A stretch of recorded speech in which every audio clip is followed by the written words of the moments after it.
Hey, hello? Is this thing on? Does this work? Does YouTube.com actually work better than Twitch.tv? I guess we're gonna find out.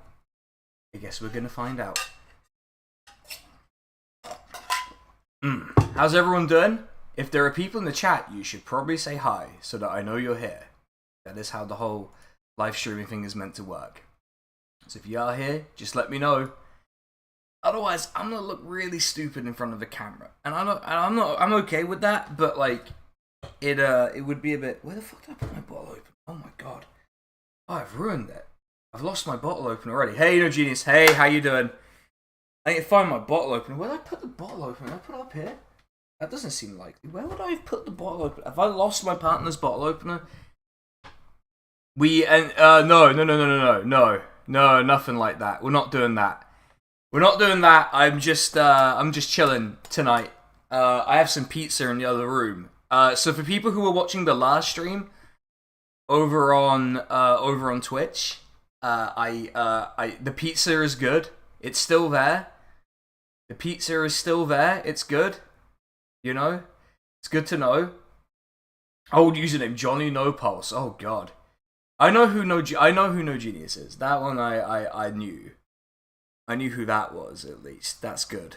It's Pyrophenic. Alright, it's the Boudoir Zone. Yeah, welcome to my room, where I do the YouTube videos from.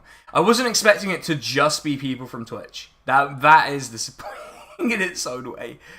Oh, no. But yeah, I'm just chilling. I'm gonna crack open a beer, I think. Do I go for a beer now? Do we go for an early beer? I guess it's better to do early beer then, like, manage no longer drinking beer. Is this alcoholic? Did I buy the alcoholic beer by accident? I bought the alcoholic beer, which is good news. I got Sapporo, and it's probably good. I don't know. It was cheaper than Asahi. That's why I bought it. It being cheaper than Asahi is why I bought it. But hi, everyone. And Mr. Stranger, with which I have definitely never had any previous correspondence. Okay. That makes me think you have. You've got beer. That's good. It's after dark. I'm cutting down on the on-stream drinking. Sort of. I'm cutting down on it a little bit. A little bit of a reduction in the amount of on-stream drinking. But yeah, hello, sir, on YouTube. Yeah, I'm on YouTube. So it turns out it works. It all works, which is good to know. I'm glad to know that it all works, and all the back end stuff looks super simple. It actually looks simpler than it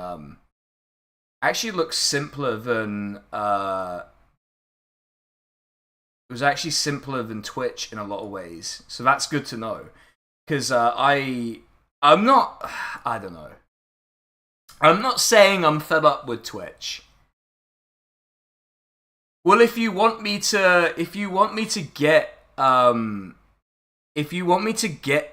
on YouTube, you have to like help me get to the cutting down, just like Keir cut down that tree. He did.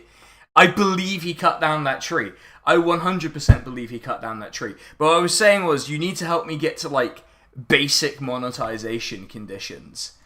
Then I can have emotes and shit like that. I don't know that we'll do like golden tonties or whatever. We might do a completely different set of emotes for YouTube, because I think the vibe is very different for my YouTube presence compared to my Twitch presence. I think the Twitch presence is much more deranged.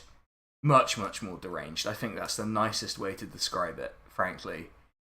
Is that I'm much more deranged on Twitch than a Kick. No, I don't want to go on Kick. Kick's for like fash losers. I'm not going on there. That's for like edgelords. I'm not interested in that, like, at all. I have like less than no interest in Kick. It's not about the it's not even particularly about the specific platform so much as it is that like the Twitch has been like no drops. There are no drops. I'm sorry. I can play drops manually. I can still do that, you know. I can play the drops manually if you request a drop. But it's not the specific platform, but it's that I guess Twitch is kind of drying up for me. I'm not super interested in putting a ton of effort into Twitch anymore. And I'm like, I may as well pushing coins into my laptop trying to get the Italian voice to come out. That's not We're gonna have to get used to this being different. I don't know, I might move to YouTube for streaming, but I need to get a sense for the vibe. Oh, now it's Friday night. Yeah. Oh no, your real name. Oh no. Well, the good news is you don't have to tell me. Well, I know you know who could Mark be, but you don't have to tell me who you are if you have like a similar name or whatever. Twitch in the back, YouTube in the front. Well, the thing is, hi Riveroon, how you doing? The thing is that like YouTube, is YouTube better for? So okay, let me explain the difference. I need to start streaming from a car. I don't drive, but I'm gonna The thing that's different about YouTube compared to Twitch is Twitch doesn't have a discovery algorithm. So Twitch is trying really hard to create a discovery algorithm, but it can't without ruining the fact that people want to see the streamers they're following. They haven't quite figured out how to make an algorithm that doesn't just bury it with a ton of recommendations. So YouTube is better because it has an established algorithm for discovery, and so like I don't know if I start streaming like Victoria Free on YouTube, I'm gonna end up hanging out with like the Victoria Free or Paradox VTubers and stuff, which would be great. But you know, okay, thanks. Hope everyone's well. A lot of the people who are in the chat right now are from the Twitch stream I just did. So if there's like a vibe that everyone here is not strictly speaking in the best frame of mind, it's because I've tortured them for 4 hours on Twitch with the news and Antonio Brown. So you know that's good. It's good news. You prefer YouTube to Twitch solely because YouTube doesn't demand two-factor authentication every time you log in. YouTube required two-factor authentication for me to stream. It required me to go into the YouTube app on my phone, a thing I don't think I really do very often. So, but like, ooh, don't know about that. But yeah, it's one of the better things of streaming on YouTube is the ability to rewind / start from the beginning, which is helpful if you've arrived late. Yeah, I get that. I completely get that. Like Twitch. So the thing about Twitch people don't know is that the VODs do get saved as you're streaming, so people can go and do that on Twitch, but it's a little bit annoying. It's just ever so slightly less convenient than doing it on YouTube, so no one ever does it, but you can do it on Twitch. Which I suppose that's Twitch's fault, isn't it? But the thing is, like, I want to maybe stream here occasionally. I want to maybe do it more than once. And maybe even move some of the streams I do on Twitch over here, maybe if there's a sense that it's better for the audience. But I don't know. I think my YouTube audience wants, like, a really different thing to the Twitch audience. Aside from, like, the core 50 or so. Where do I get the LED lights for my bed? Okay, so first of all, they're not attached to the bed properly. They are duct taped to the bed. But I got them from a shop, oh god, what's the shop called? It's a Japanese shop near me. I got them from a Japanese shop near me. Yeah, trying to get a clip from like longer than 5 minutes. Yeah, exactly, that's it. There's a Japanese shop near me. Minaso. There's a Japanese shop called Minaso near me. So that's where I got these from, because they sell a bunch of Japanese stuff, which is, you know, really right up my alley. And then they sell a bunch of like TikTok content creator stuff, and a lot of the TikTok content creator stuff is just stuff like lights. So I just got the lights. They were like £5, and I was like, yes, let's get those. But I'm gonna need a more permanent. I might need to buy another set when I've got the new setup. Whenever the new setup gets made. Whenever the new setup gets made. What's that? Is that like an insect? God, I don't know what the emotes are on here. It's weird. It's weird to be on a platform that's completely different and just, okay, you've heard of it. Yeah, I'm sure you would have. Got it from the UK Margaret. No, I'm not. I don't know how many, like, YouTube viewers there are here, so I don't know if I have to explain what the UK Margaret is, but I'm not going to. I'm not going to explain. Why have I named one of these? Hold on, I've named one of my captures something really dumb, and I just can't. Okay, hold on, I can do it. Rename. Not YouTube browsing, not GameCube. YouTube browsing. God, I am a fool. I am a fool sometimes. Alright, back to studio mode. Ooh, animal emotes. I like the animal emotes. They're very cute. So how's I guess, is everyone okay? Is everyone in the chat right now from Twitch? Just be honest with me. Is everyone in the chat right now from twitch.tv/SKTheCrusader? YouTube Zone on YouTube for some true YouTube section. I actually can't do that on YouTube. I can't do that on YouTube. You'll get flagged. You'll get flagged for using other people's content. I actually can't do the YouTube Zone on YouTube. That's actually something we can't do. And you know me. To hell with some. These emotes are worth tuning in alone. Okay, well there you go. I guess that's that then. I guess the decision's been made. We're moving.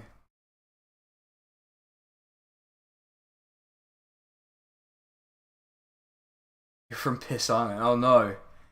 No, we can't. Oh, the thing is, I imagine people who watch the YouTube videos watching this stuff back and just seeing stuff like UK Margaret and Piss Island and just being like, oh,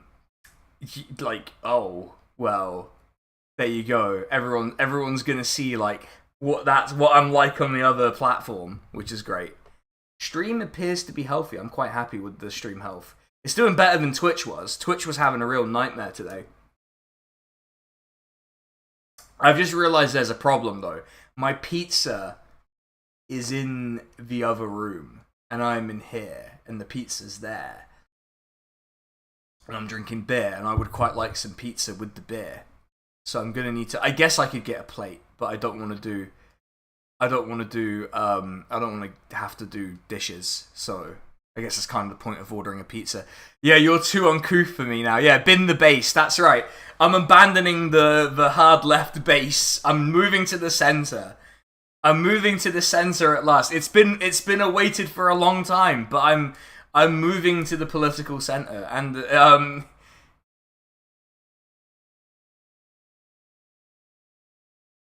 you enjoy the YouTube Zone. Nice vibes for Sunday Eve. Yeah. It's the other thing. YouTube quality seems a lot less janky. Okay, but the stream quality on Twitch being bad is my fault. It's because I don't have a good computer or a good laptop, which will be completely sorted. Will be sorted soon. But the problem is and this is perhaps going to be a profound disappointment to people who watch me for non crazy reasons. I'm gonna be eating crayons on stream, not on YouTube, but I'm gonna be eating crayons on stream. So moving to YouTube like he's defecting to Labour. I'm not defecting to the Labour. No, first of all, I did that. I did that. You know, going mainstream in the footsteps of Zero, the dog. I'm not like you lot are acting like I'm gonna cross picket lines just because I moved to YouTube. I'm not even saying I'm gonna move to YouTube to do streams. I'm not even saying that. I'm just I think there could be a positive vibe on YouTube. Looks like frames are back on the menu. All right, selling out. I'd be selling out for no money. I'm going to be on GB News next. I'd be selling out for no money if I moved to YouTube. I'm not monetized on YouTube. If I was monetized on YouTube, I would absolutely... Labour Friends of the Crusader, be careful, because that, George W. Bush did say that, like, the Iraq War was a crusade. So that does exist. That already exists. So maybe don't push your luck with that.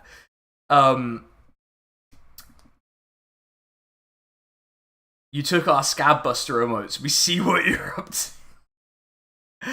No, I'm not doing it. But the thing is, I wouldn't make any money from moving here as of right now. Also, am I sitting on my wallet? I am sitting on my wallet. I don't want to sit on my wallet. That's bad for my back, apparently. Guess that's where my wallet lives now. How about those? I'm not gonna go on GB News. Everyone relax. I'm not going on GB News. They couldn't afford me anyway. Twitch.tv can afford me, but no one else can. Also, good God, the Twitch stream summary is pretty wild.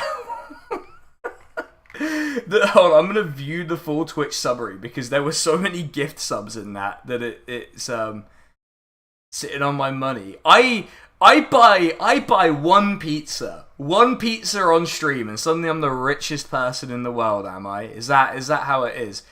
Yeah, 32 new subscriptions, 4 of which admittedly were from me, but that is a lot of subscriptions.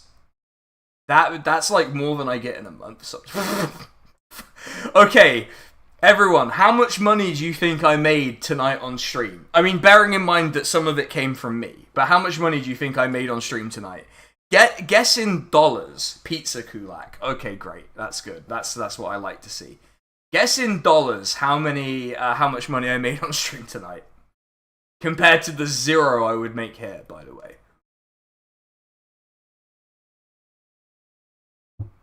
Bet he's got a window cleaner. That's not my choice. That's the building's choice. The building hires the window cleaner for me. That's not my job. That's not my problem. Like, so they probably could just about afford you. I guess they'd have to. GB News would have to make like a pretty hench offer for me to even consider it. Barry Burrito's correct. It was $69. What was it that predictable? Was it really that predictable that I was like $69? Yeah, but yes, it was $69. Very good. Yeah, exactly. It's a circular. I'm giving velocity to the currency, as an economist would put it. This is why no one likes economists, by the way. This is why no one likes them. But hey, we're looking lively over here. That's nice. Also, do like the stream. If you like the stream, it might reach someone's algorithm at some point, and they'll stick around. It's gifted GB News for Takeover. If I get given GB News, I don't even know what I'd do with it. Like, I'm not Michael Walker. Well, yeah, I'm not Michael Walker. Like, Michael Walker is so... I don't want to be... Okay, so John Duncan does streams on YouTube. Really, really good YouTuber, really good guy. And a lot of his stream is him complaining about Navarra sometimes. Well, it's him being like, some parts of Navarra are really good, and then it's Michael Walker and Aaron Bastani. And I'm just like, I don't want to do that. Soviet anthem every day. Yeah, at the start and end, we will do the Soviet national anthem. Found out this week that Rupert Murdoch is a Nepo baby. That doesn't seem very surprising to me. That doesn't seem greatly surprising. Oh man, I'll tell you what's concerning about YouTube. So I'll tell you what compared to Twitch, which is that if you look in the like back end of a YouTube stream, you see like a live graph of concurrent viewers, and you can see it like adjust in real time, and it's like, I don't want to do that. I don't want to see the line go up or down. I want to see a little number move. You know, Michael Walker, he doesn't take much personally. No, I imagine he doesn't. Like, if I get GB News, can we have more fake religious figures? I think the first thing I would do with GB News would be to like put out a call to prayer. I think we'd get a muezzin in, get him to do the call to prayer, and then we would all the boomers watching, they'd hear the shahada, and then that'd be it. That's done. The deal's done at that point. It's over. We gently whisper the shahada in the ears of the boomer viewers, and then suddenly they'd collapse into a singularity under the weight of their own dislike of themselves. Oof. It's definitely weird being on YouTube. It's weird because I don't usually have a screen. So like I have OBS open, and I don't usually have a screen that's just my own face. I have like stuff on the screen or something. I'd give Praxis Cast an hour. Oh yeah. Any other stream with 20 viewers higher. All right. Well, let's. Michael Walker should take more things personally. See how quickly they can get kicked off the TV. Jamie would get me sued for like an actionable statement. I might have to edit an actionable statement out of the Peace at Home episode. It's gone that poorly. It's gone that poorly. Like Jamie has constructed an actionable statement where I think it might be true, but I don't think that's like, I think we could still get in trouble for leaving it in. So I have to take it out. I have to take it out. Also, apparently the category for this stream is entertainment. I'm not sure that's going to be strictly accurate come the end of it, but yeah, we're doing a second. I can't believe I'm doing 2 streams in a night. Get a fake imam in, yeah. That is the plan. But the thing is, like, an imam can't be fake. It's not the same thing. It's not the same thing as in Christianity. At least, like, it can't be fake by doctrine. But you could absolutely get, like, someone from, like, a super minor sect in and just have them be worth to see what the thing Jamie says is the death knell. Jamie would absolutely, like, some of the stuff I have to cut out of the Peace at Home episodes. I'm so glad that we need to see a Navarro Media Praxiscast collaboration. They won't do it. Like, Praxiscast wouldn't take the offer if it was made to them. Second stream has hit the evening. It is like, I mean, to be fair, Rob will go insane. I read that Ian Dunt article. I had to scream into the pillow twice. I had to do 2 screams tonight because I was just so frustrated with how terrible Ian Dunt is. Which I suppose makes a lot of sense. He is pretty awful. He is pretty terrible. I'm not a fan. The funny thing is, I genuinely came out of Friday prayer and found out Feinstein died. The sermon was about being the best version of yourself, and I guess Diane heard that and immediately noped out. Oh my god. Oh, that's a lot. That is a lot. God, Mark, I can't. The thing is, okay, so you've all kind of got me in a bind because I don't understand how to moderate the chat on YouTube.com. Alright, Juice, how you doing? Yeah, I don't know how to moderate the chat on YouTube.com, so maybe I shouldn't have admitted that. Maybe that's something I shouldn't have said. I probably shouldn't have said that. I'm gonna live to regret that one. Scott Hall, Trump co-defendant pleads guilty. Yes, Trump winning from jail. It's happening. It's what's happening, everyone. It is what the fates have determined, and there's nothing we can do about it. There's nothing we can do about it. You know. Chat goes wild. Mod me and I'll have a go. Yeah, I'll do it later. I don't think we have like a problem yet. We'll have a problem later, probably. It's okay though, because I actually need this account. There you go. There you go.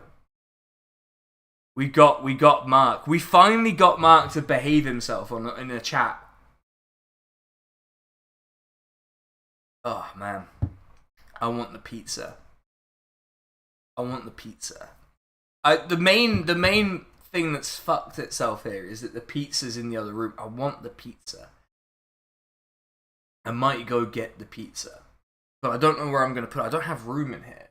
And the grease is already seeping out the bottom of the pizza, so I don't think I could put it on the bed without like that causing such a massive problem. As far as I can tell, being dead was the thing, but Diane was best at. Good God. Any agrocentrists coming will bully them off. Oh God, could you imagine if the agrocentrist himself shows up? He sees that I'm on a platform that I haven't blocked him on, and he shows up and goes like nuts in the chat. Could you imagine it?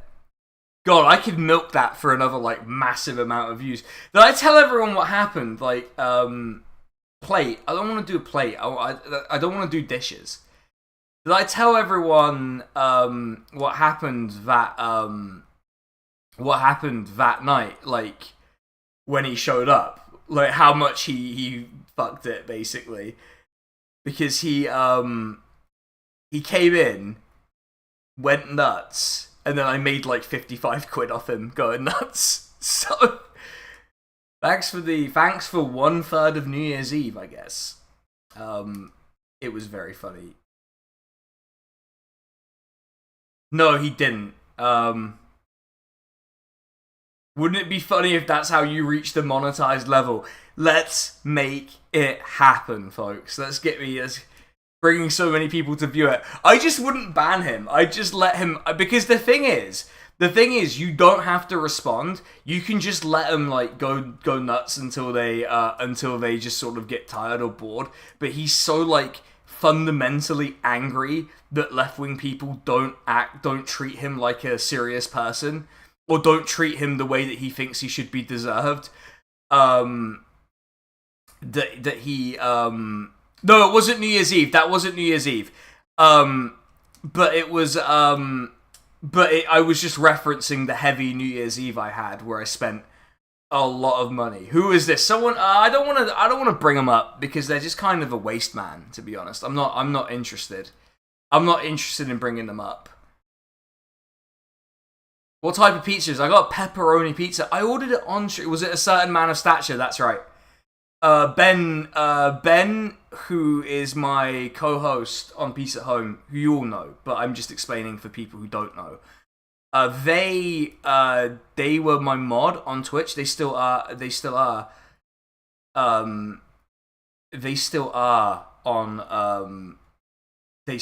they're not hanging around so much because they've got actual work. But they replied to his unban request and said, I don't know why a journalist of your stature is like, you know, going nuts in a Twitch streamer's chat. Biraz Türkçe konuş. No.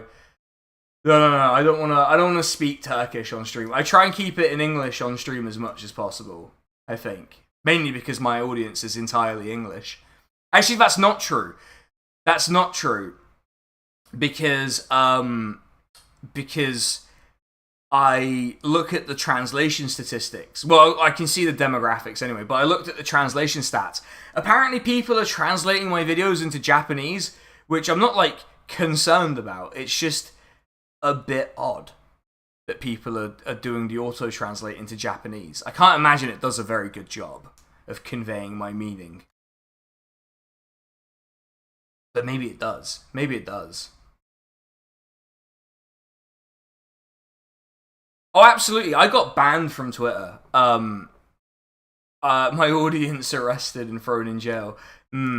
I got banned from Twitter, and it's immediately improved the YouTube videos and my Twitch stream. So it turns out there were literally no downsides to being banned from Twitter, apart from those people who were like deliberately misgendering me and just being pricks about it, and whatever. It's just internet stuff. It's internet stuff. Who cares? Like, you get to a certain scale and you've annoyed someone somewhere, and they're gonna just hold a seething grudge, I guess. But like, yeah, like that did hurt my feelings a little bit, but I don't care like anymore. It's such a stupid thing to get like wound up by.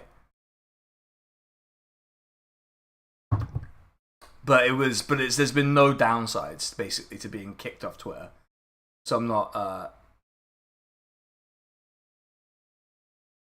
Japanese urine. What is this Isle of Urine he speaks of? Oh no. Yeah, I guess they would use the gendered form for he for me. Yeah. Have I said Piss Island in a video? Have I said that in a video? Like, I don't know if I've said that in an actual video yet. That's a good question. I think what I want to do eventually is make a compilation of every insult I've done in a YouTube video.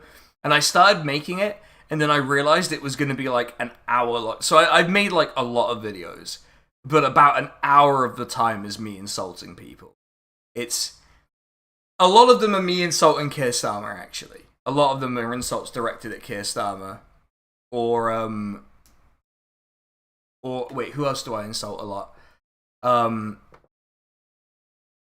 think I insulted Nick Cohen pretty badly, but he had it coming. Well, you know. If you know, you know. Which everyone does now, but, you know.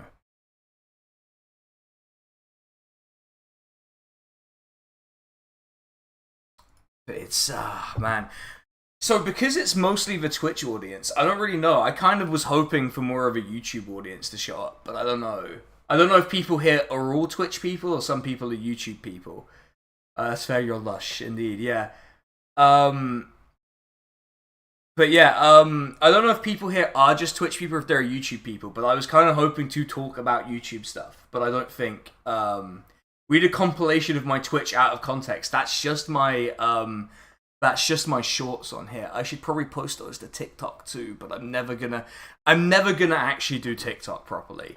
So I don't feel like any need to do anything beyond hold my name on there. Or at least my handle. Just hold my handle on there and just hope that I maybe one day will get good at TikTok. I don't think so. I don't think it's likely. I don't have the hours in the day to be good at TikTok. Can't get rid of you. It's fine. I don't mind. It's good to have people in the chat at least. Because like streaming on a new platform, the number one thing you're the most afraid of is that no one shows up because you're just kind of stuck there. So like if you start streaming, the worst thing is if no one shows up and no one talks to you, because then people will click onto your stream and just see that you're not doing anything and they'll be like, why am I sticking around? Like I only know of one person who ever had someone stick around when they weren't saying anything, and it was not for a tremendously positive reason. Anyway, I won't explain it. It's not my story to tell. But yeah, it's, it can be a struggle. You run your TikTok channel when I'm not working. Yeah, YouTube person. I mean, you're a YouTube person, Socialist Sophie. That's good. Good to know you are YouTube people. Okay. Good. There are some YouTube people. So you've just got like a taste of what it's like on my Twitch stream. From the John the Duncan's chat, I do like John. John's actually gonna be on my stream, playing D&D with me on. We agreed a date, but I've forgotten the date. On the 12th, John will be playing D&D with me as the DM and with 3 other people who have made really cool characters that are completely normal and are not. They are very serious characters everyone's made. John's character is the most serious that I've ever seen. He's really gone above and beyond with this character.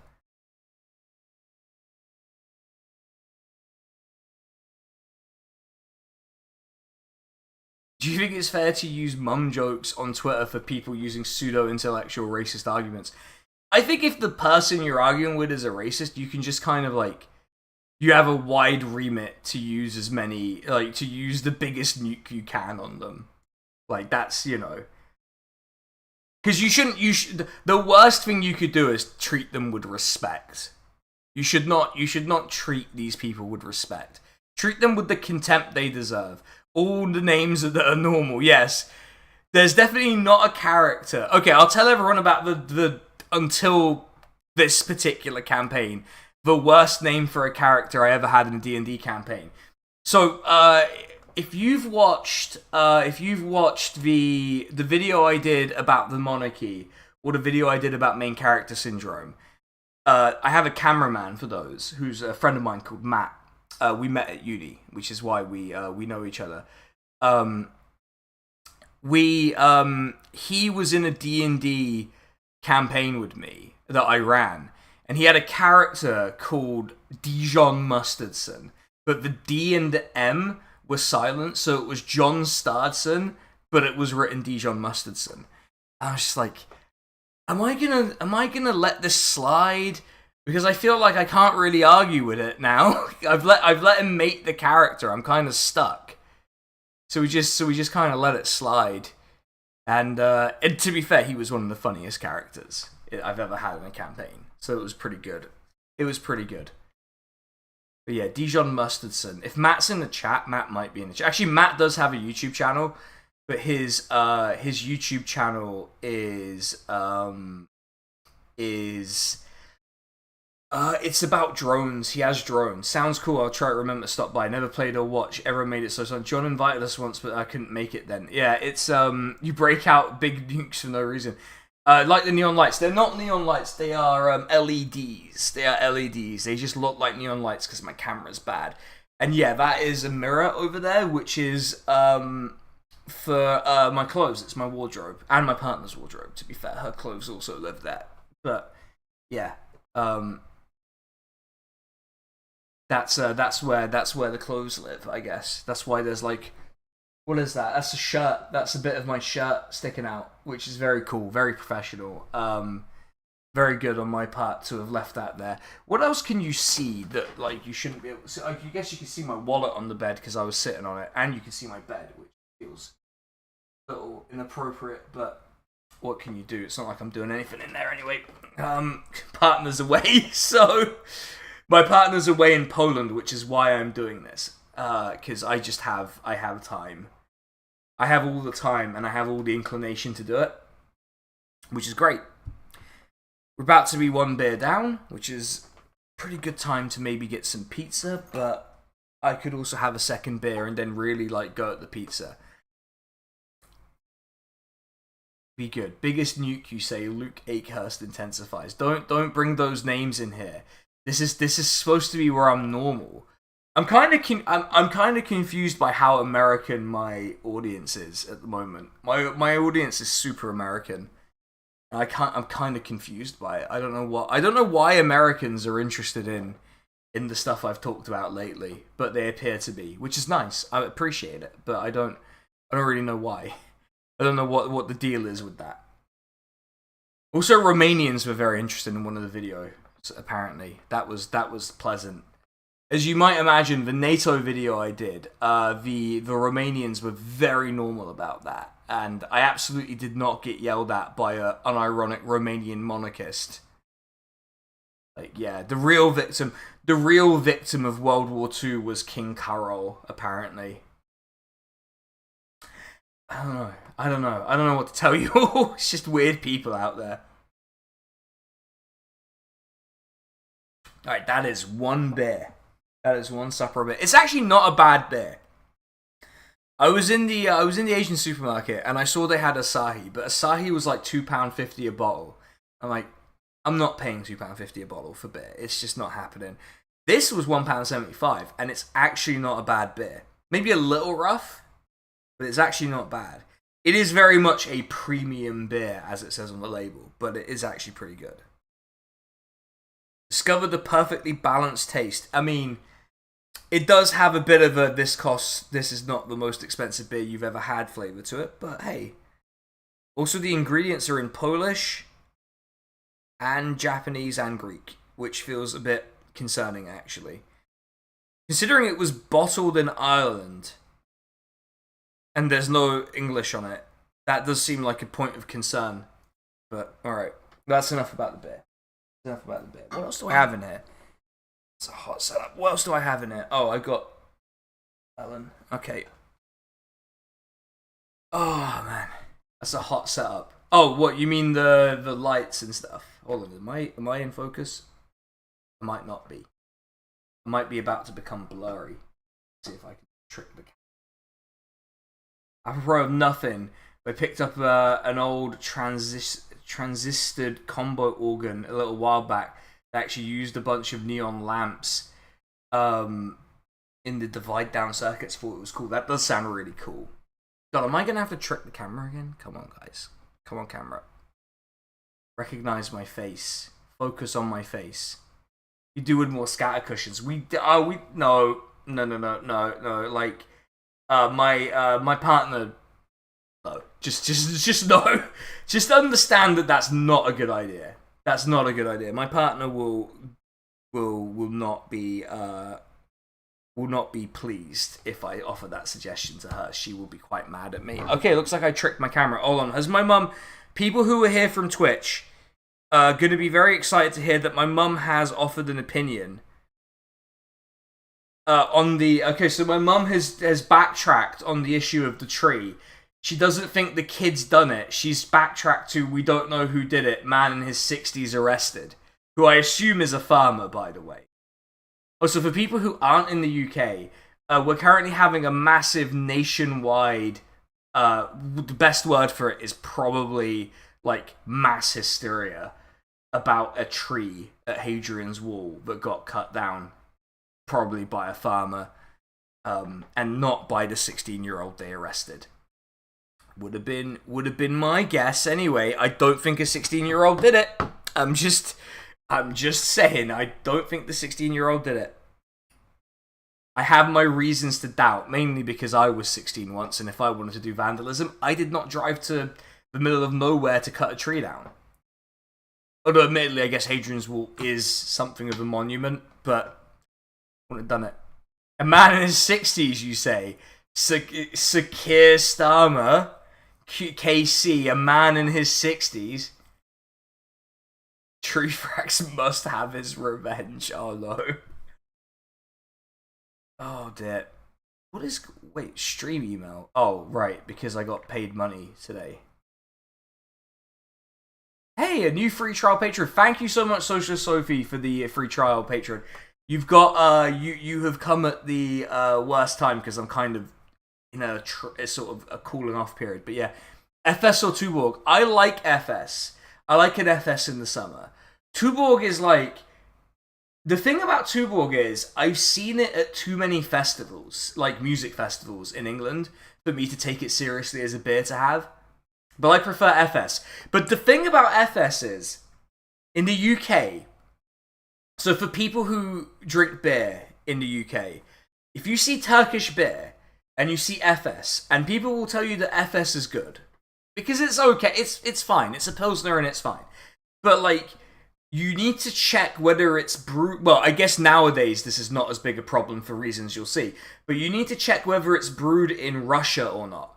Because a lot of the FS that's still in the UK market is brewed on license in Russia. And it is terrible. It's the worst beer I've had the Russian sort of local beer brand, Baltica. Baltica, which is just... the worst beer I've ever had. Actually, no, that's a lie. I've had Red Stripe, and I've had Foster's, but like it is pretty bad. Walla. Oh no, I've got I will probably put some Walla up. That is something that's been on my mind a little bit because I kind of live Spartan in a way. I think people would be surprised by how Spartan I live. But then also very surprised that I say that because I bought a sword and I've used the sword in the video. So maybe people wouldn't believe me when I say that I'm Spartan. But I like my living space a bit plain, I guess. Whereas my partner will like crochet stuff. No, like a lot the UK had a big phase of importing Turkish brands in like the late 2010s, and the amount of beer that was imported via the Russian license of FS was a lot. Like it was a lot of beer, which I find really odd. I don't know that like there was a big market for Russian brewed Turkish beer, really. In the UK, there's not that. Turkish people don't drink. Like, there are very few Turkish people who drink, and the ones that do, I guess, drink a lot, but, like, I don't think that, like, there was, like, a massive need for all of the FS in the world to be imported here. They had better luck in Germany than they did here, I guess. But what do I know? I'm not an expert. Couldn't get enough slur biscuits. They don't have a slur on them anymore. I point this out every time I buy them. First of all, I felt bad enough because they're really good biscuits. They just have a slur on them. And even my parents were like, yeah, they probably shouldn't. They should probably rename that if they're selling it abroad. But also, like, I found a Serbian licorice with the same name in the Turkish shop. And the worst part of it is it had some, like, Alpine Austrian fella on it. And I was just, like, with a thumbs up. And I was like, ooh, that looks like you're thumbs-upping the slur. And given that it's a Serbian licorice, I would not have been floored by the revelation that it was, in fact, about the slur. we're really zeroing in on my consumption habits this evening. I don't know. I feel kind of attacked right now. Samurai sword over the bed. My partner would. First of all, I don't own the flat. So I need a way to hang stuff up that doesn't like require me to drill into the wall or like use blue tack. I don't own this flat. This is not a flat that I own. My work laptop is up there and it looks like it's about to fall down.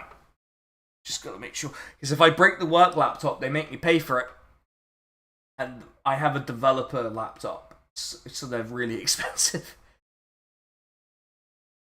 I mean, yeah, I know it does mean that. Like, I know that that's what it means.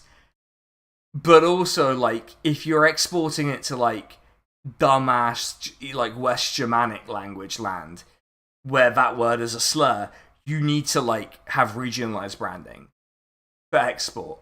Plenty of countries have regionalized, like, plenty of companies do regionalized branding anyway. Like, just do it. It's not hard.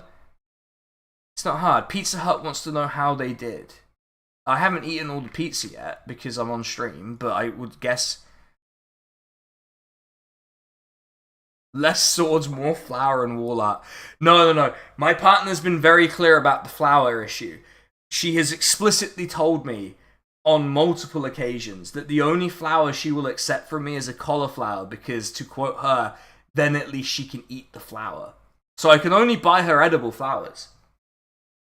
And I don't think she'd be particularly keen on the wall. I don't think she'd want the wall. She prefers a plain living space too. But I will find some posters. Maybe I'll just get okay, so there was a piece of art someone made of me. Like years ago now. Years ago they made it. I'll show you all it in a sec. Hold on, let me get a new thing up. Let me get a new window up and I will show you what I mean. Where is it? Someone made this for me years ago. Well, not for me. I didn't ask for it. I didn't ask for this, but someone made this. Just saw this tweet. Dianne Feinstein died due to complications from the vaccine. Colmer's 1935 live virus polio vaccine. Oh no.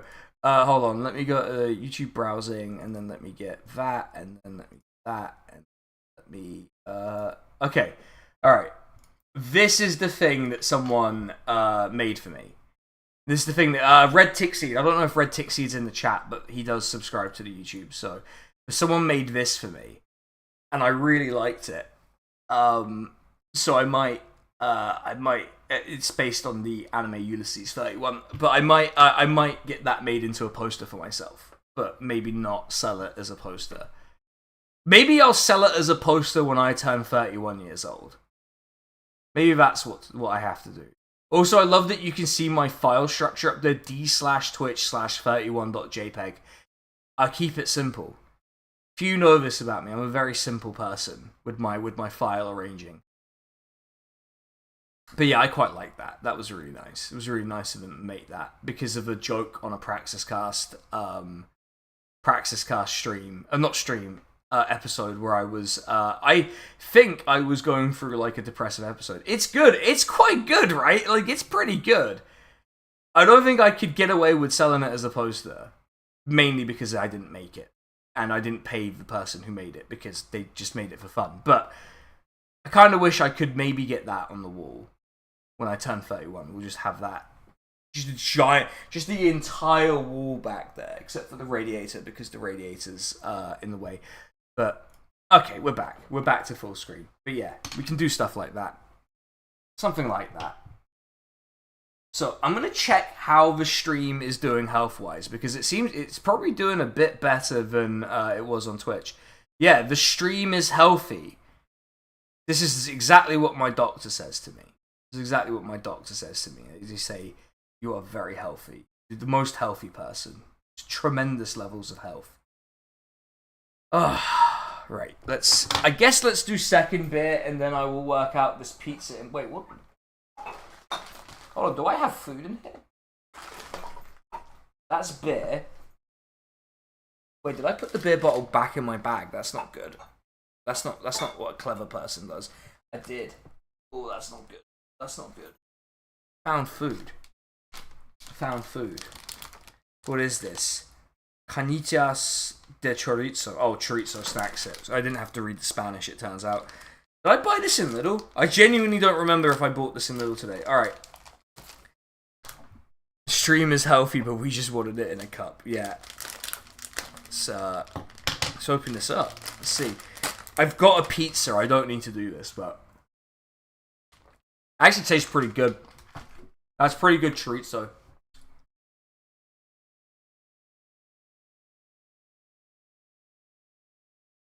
My night has properly degenerated. Like, just properly degenerated now.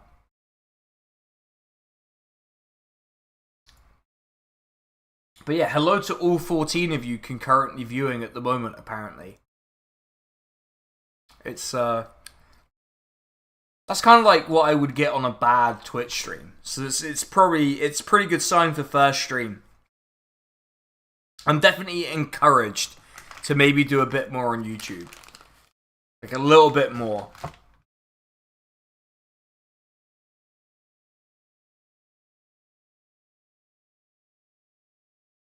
Pizza in the mud. I'm gonna go get the pizza. I'll get the pizza in a second. Let me at least make it to an hour of the stream, then I'll go get like a couple of slices of pizza and just start eating it. You're gonna go drink Rucker, listen to J-pop, and talk smack online. That is the best kind of night. Although I prefer J-rock, but yeah. Enjoy it and have a good one. Also, what Rucker brand do you drink? If you're still here, tell me what Rucker brand you prefer. Let me ask a question for once.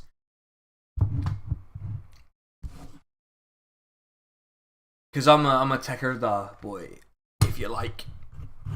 Okay. Oh. And yes, Tekirdağ is a province in Turkey, I know. I've never been to that province. I probably should have been. When I had the chance. But I sadly decided instead to travel into Anatolia, where they do not have alcohol.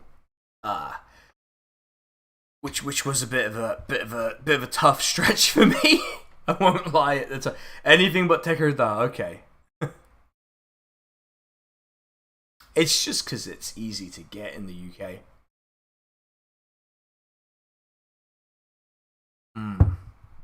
This beer is good though. I'm a fan of the beer. I rate this beer. It's good. Right. Anything but Tekirdağ Gold. I don't really drink Tekirdağ Gold anyway, but I'm not made of money. I stream on twitch.tv for Christ's sake. I'm not made of money.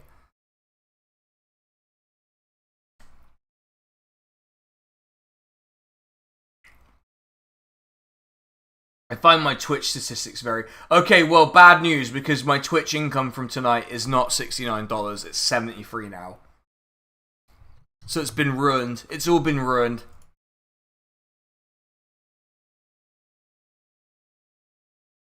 Completely and utterly ruined, everyone. That's what's happened.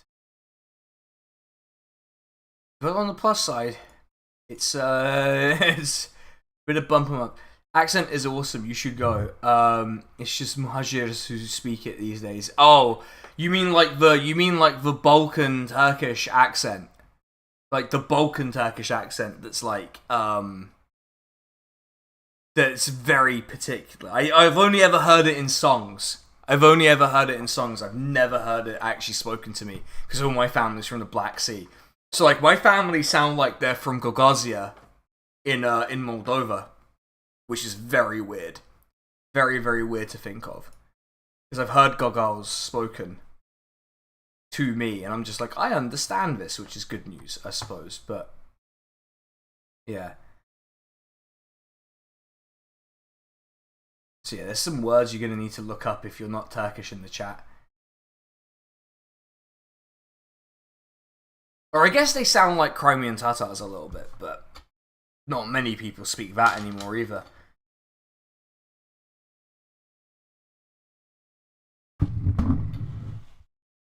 Alright, okay everyone. We've officially almost reached an hour on the stream. So I'm gonna go get my pizza. And I'm gonna eat some of my pizza, I think. I think that's a good idea. That is a good idea. So I'm going to be right back, everyone. Just give me 2 seconds. I'm going to go grab a couple of slices and come back.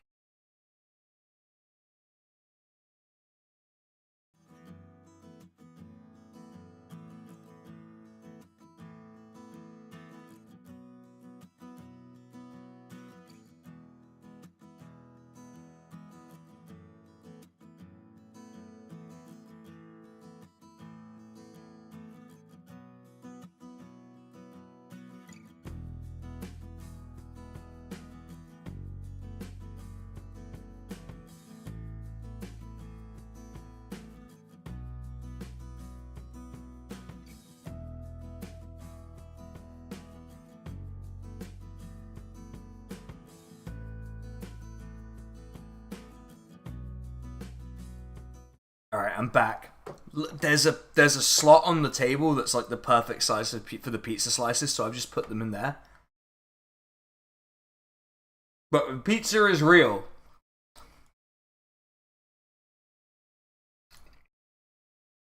And it was good. So chat, so here's the thing, chat. I'm gonna need people to keep talking to me as the night goes on, because as much as I can fill dead air, I'm gonna need something. I'm going to need something from you. I'm going to need some kind of direction. Do you want to talk about something in particular? Do you not want to talk about something? I don't know. But you guys are going to need to push me in a direction. Otherwise, I'm just going to sit here and eventually I'm just going to play a video game.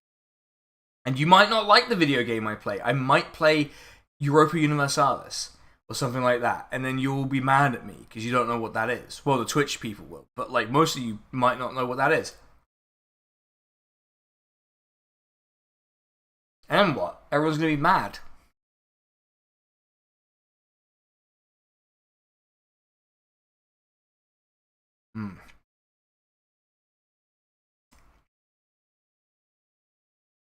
But yeah, the pizza is good.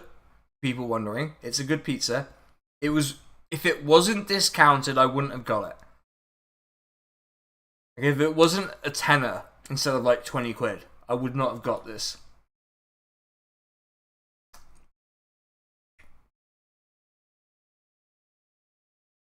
Putting pineapple on pizza, yes or no? No, but because pineapple makes me throw up. Because I might be allergic to pineapple. We've never checked that theory, but something's up with me in pineapple, so no. Based purely on the fact that I cannot consume pineapple. Is pizza a crepe? No! No, please.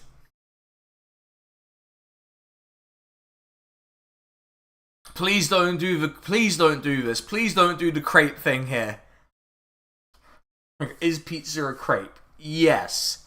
Because look, pizza, if we look at the pizza, it is mostly a bread-like base. You see, it's bread. Yeah, like, the thing is, as much as I appreciate you were trying to do the most inoffensive discourse possible, it is very specifically a thing I can't eat, so I have to have that opinion. I don't mind for other people, but for me, it just can't happen. But yeah, I think pizza's a crepe, on the grounds that pizza is mostly bread. That's not going to make any sense to anyone who doesn't know about that moment. Which wasn't even my fault. That was my friend's fault, and then I got blamed for it. All I did was ask a question. I asked a question, and suddenly I'm the guy who thinks crepes are bread.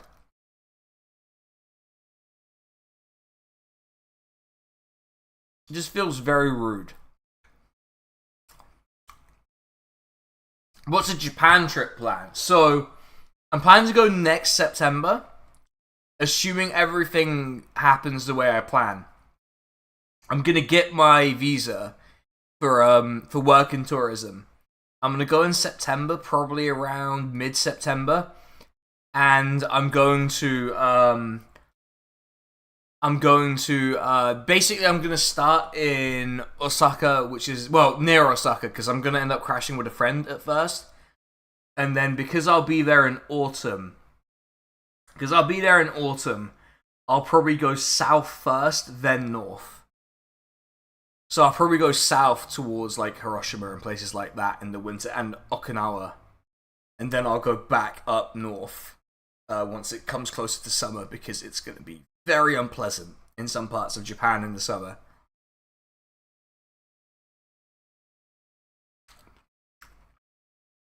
On the other hand, going to Hokkaido in winter would be really nice, but I hate the cold.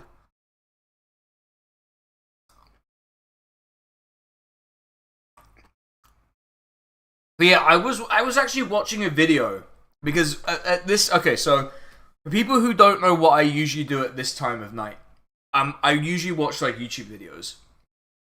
Go figure. And I got recommended this one that was like a great sedan migration. Yes, if you like. I got recommended this one that was basically like these lads from America who play games with the public transport systems of countries they visit because they don't have public transport at home. That's cool. You're going to take a sabbatical or work remotely. So without giving away too much, my company is Japanese. The company I work for is Japanese. So I can, in theory, do a combination of sabbatical, remote, and because my visa would allow me to work, part-time work while I'm there. But I need to clear that with my manager first. And also, if I'm going to work in Japan, they need me to have an N1. I need an N1 or an N2 certificate. I need either N1 or N2.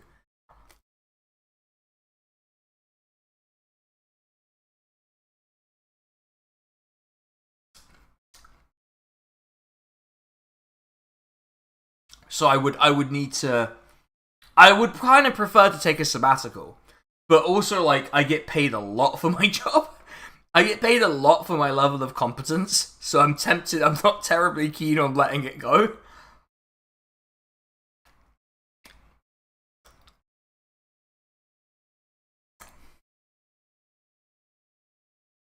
But I would need an N2 for them to even consider that kind of plan. And I might not be able to get it in time. One, because I'm not the fastest learner. Turns out Japanese is hard to learn. It's pretty difficult. And, can you get me a jug of Fukushima water? I don't think they let you near there, do they? I'm pretty sure there's still an exclusion zone, right? And also, I couldn't take it out of the country even if I wanted to.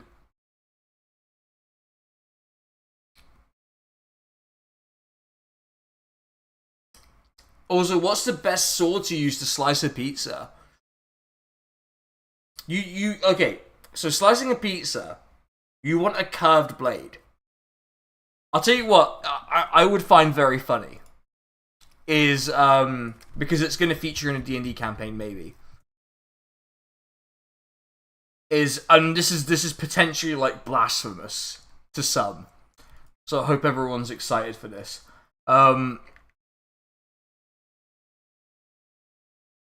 I would absolutely use... I'm going to find an image of it real quick so that people understand what I mean when I say that. Katana would be good. But katana's... okay, let me just show you. I would use Zulfikar to cut a pizza. Maybe that means I can't keep this video up on YouTube. But I feel like cutting a pizza with Zulfikar is fucking cool.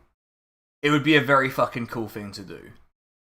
This is going to be a very specific thing to some people.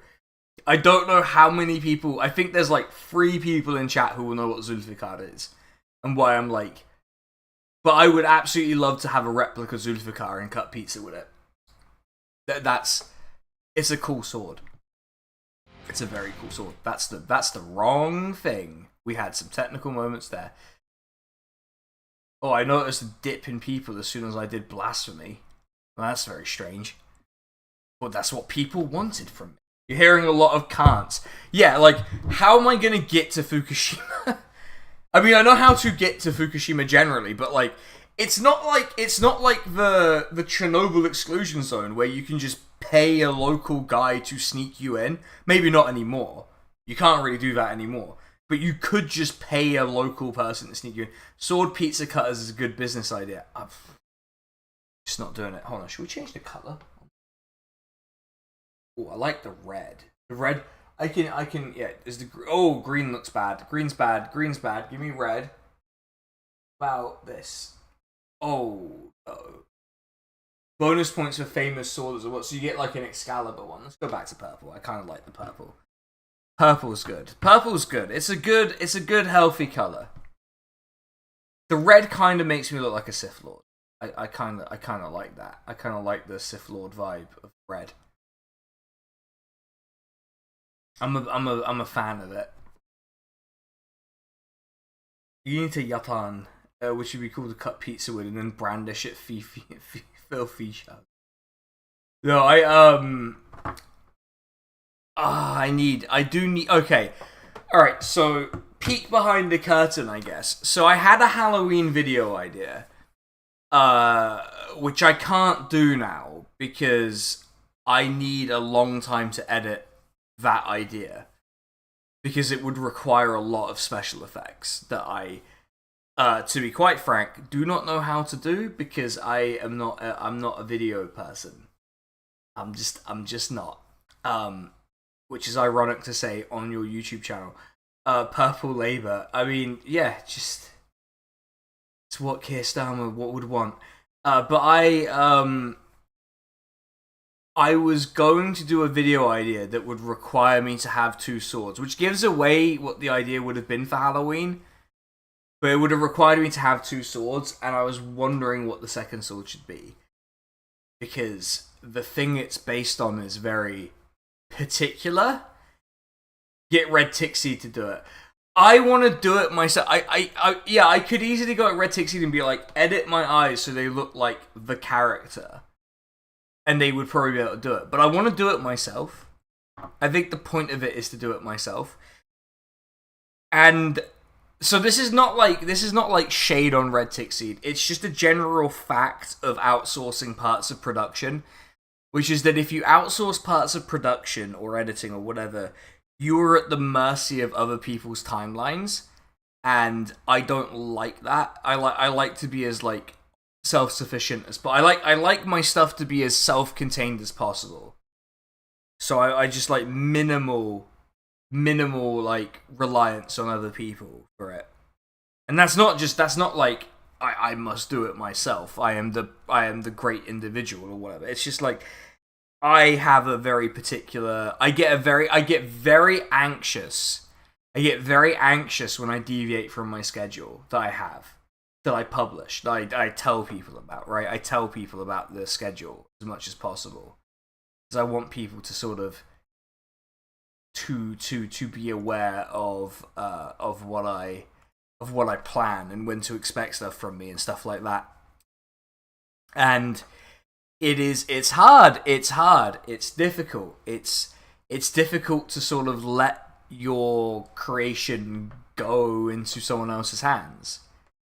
And like Red Tixie did a great job. Red Tixie did an amazing job with that fire. So that video got featured on F the Algorithm, and I sent it in at the last minute. And it just happened to be the case that a friend of mine is on that. And the friend is Ponderful, by the way, Mika, who's very, very good. Very good YouTuber. You should check her out if you are so inclined. But she saw it at the last second and was like, "Yeah, this is a good video. We should show them." And they showed it, and people really liked it. And a lot of the comments on it was people being like, because when we shot, it was during the drought last year. We had a drought in the UK last year. If you're not in the UK, you wouldn't know. We had a drought last year in the summer, and I shot during the peak of the drought. And I asked the local council, because you have to, in England specifically, England and Wales, you have to ask the landowner for permission before you can light a fire. And I emailed the council and I was like, yeah. And I emailed them before the drought kicked in. And I was like, can I have permission to set a fire for a YouTube video? Like a controlled fire. Not like, I'm not just going to light a forest on fire. And they were like, they took ages to reply. And they were like, yeah, at the time we would have given you permission. But because there's drought conditions, we don't want to give you permission. I was like, I assumed you wouldn't give me permission in the first place. Never mind, like, with or without drought considerations. So they were like, just don't light a fire. So we had to do the CGI. People thought it was... So the grass looked really dry. So every scene in that, it's super dry. Like, it's so obvious that it's shot during the drought because it's like, it is the driest environment. Oh, no. Like, if we had set... Like, me and Matt know how to set a fire. And my partner was there, who also knows how to set a fire. Like, we know how to set a fire safely. But also, like... It was super dry. Like, it would have taken nothing to catch. And then we would have... And the place we were shooting is a rare bird nature reserve. So we would have not just set a huge fire if we'd had a real fire. We would have probably killed a bunch of very rare birds as well. And I was just like, I can't... Like, even if they'd given me permission, I probably wouldn't have done it. I just couldn't have done it. Like, so what we did was we set up, we had like lights, LED lights. So we set up like an orange LED light to just slam into my face, just like light my face. And we had a separate white light, and that ended up looking quite good with the fire. But people were like, I hope the area didn't catch on fire because the grass looks dry. And I'm like, it's not a real fire. Please don't tell me you think it's real. That's concerning. But yeah, it was not a good idea. We weren't going to light a fire. We would have gotten a lot of trouble. We're going to get in a lot of trouble if we start doing that sort of thing. So we didn't. And the video, I think the video turned out better, because if we had faffed around with a fire, I would have been super uncomfortable, because it was Heatwave, and I had the costume, which had gloves, so I'm already really warm. So I have the gloves, and I have the costume, and I have like leather binding. I have like pleather that we strapped onto my body, like onto my forearms and onto my thighs to make it look like I had longer gloves and boots and stuff like that. And I was wearing my normal clothes underneath it, so I was boiling to death already. If we had set a fire, so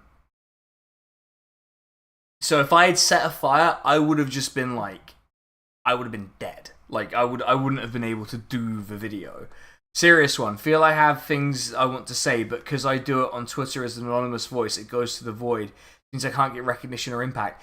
It depends, right? Like, it worth putting yourself out there. It depends. Do you, like... People, like, I'm on the record, very pro online anonymity. But it is true that, like, people see an actual name next to something and they go, that immediately ascribe an additional level of value to it. If they're wrong to do that, but that does happen. But I guess it means what do you want from recognition or impact, right? Like, what is it, like, what is the specific that you want? That's kind of what it depends on. Because if it's just, like... And you know, you have to ask, like, is it worth it? Because I did this all under my own name. Like, my name is public, and that is a lot. It's a lot, right? Like, it's a surprising amount. If I had just been an anonymous account, like, maybe it wouldn't have gone as far as it did. But, like, it's... Like, I don't know. It's a tough one. Like, I only did it under my own name because I was dumb, and I just didn't care, and I was like 21 years old, or whatever. Like, you know, I was 21. Like, don't know anything about anything at that point, and I just said shit under my own name, and, you know, it became a different thing. But it depends what recognition you want, I guess. Like, you can be a cleverly named bit account. Like, I know for a fact that, like, some of the most popular accounts are pseudonymous anyway. Like, I think there's like a way to conduct yourself that means you can get recognition without putting your face to it, right? You don't need to put your face to it or whatever. It's a bit of a weird one. I know there are YouTubers who, you know, they do the whole VTube thing or PNG tube and stuff like that. And I kind of, as a gimmick, considered doing, getting a VTube avatar made for a video For a specific video, the video I was doing about parasocial relationships, because the original version of that script had a bit about VTubers in it, because I had just kind of clocked how relevant that was to what I was writing. And I was just like, it would be really fun to have a VTube avatar that, like, for that bit of the video and just talk as a VTuber. It would have been really fun. It ended up being a bit beyond me because it turns out, as much as I am a very fast learner in some things, that is not one of the things I'm good at learning. It turns out. Turns out I am not very good at learning that kind of thing, which is a shame. The K stands for kawaii. Yes, it does. I'm surprised by how many people ask me what it stands for. What SK stands for. I'm like, it's my name. It's my initials. It's not. There's no secret message. There's no secret message. It's my initials. You know? I'm always surprised. I'm surprised by people who know me, like in real life, asking me that, and I'm like, you've known me since university. Like, we've known each other for 11 years. You should know what my surname is. And they don't. No, I just assumed it was a mononym. And it's like, what, my seal? Like, come on. Like, it's not a thing. I don't have a mononym.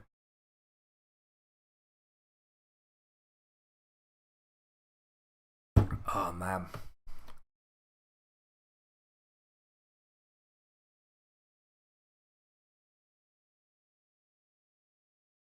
But yeah, I was. It stands for K, as in K's cooking. No, we can't. We can't bring YouTube Zone stuff here. It can't happen. We can't have YouTube Zone stuff happen here. No.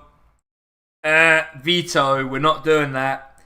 We're not doing that tonight. That's Sunday night on twitch.tv/SKTheCrusader. That's Sunday night. We don't do that here. I'm back cooking again. And also, do you know what's... Okay, so I actually couldn't use my Twitch emotes on YouTube. I've realized now. Even if I got to monetization, I couldn't actually use my Twitch emotes on YouTube.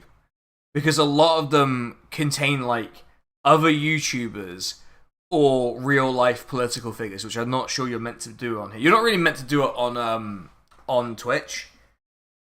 If people are wondering, I know for a fact that Trash Future got in trouble for their for their Matt Hancock emote. They got in trouble for it, which is very funny.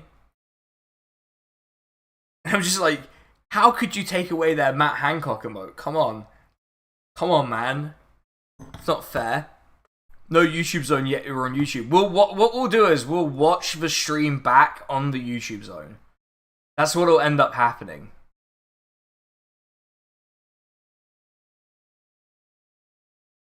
Just constantly watching the stream back on the YouTube Zone forever and ever and ever. That would be kind of a fun experiment, actually. Just constantly watch the stream, but like the next level up on the YouTube Zone, and just keep going and going and going and going. Please do not spoonerize Matt Hancock. Have I made fun of Matt Hancock in a video? Actually, now I think about it, have I done it? Have I called him a Labrador brain or something? That feels familiar, but I'm not sure that I have.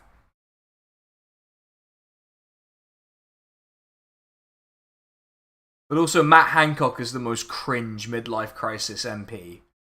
Like, just the worst. It's like, no, I fell in love. And it's like, dude, come on, man. Like, leave that shit. You know, that's what you do in like your 20s. You know, that's the kind of excuse you pull in your 20s. Like, come on. No one's buying it. No one's buying it, Matt. You were 43, 42 or whatever. I mean, I had a lot of videos of 2021. It's probably what happened. The thing is, okay, so I actually had an epiphany on stream today, on Twitch, which is that I need to do a video about Liz Truss. There's no way around it. I need to do a video honoring the great legacy of the best prime minister we've had. Like, I think I need to do a video about Liz Truss. I can't escape the thought. Actually, when did Liz Truss get kicked out as Tory leader? Hold on, everyone. We're gonna do some forensics right now. Liz Truss. I've googled that far too often. She's 48. Good to know. When did you start? Also, Liz isn't her actual first name. Her actual first name's apparently Mary. Okay. Prime Minister of the United Kingdom, 25th of October 2022. Oh, I have a Halloween video idea. I want to do the Halloween video. But 25th of October, what day is that? What day is that? It's a Wednesday. That doesn't make any sense. Do we think 1 year anniversary Liz Truss analysis video explaining the wild ride that was Liz Truss being Prime Minister? I could do it. I could turn it around. I could do that, and I could do that this week probably.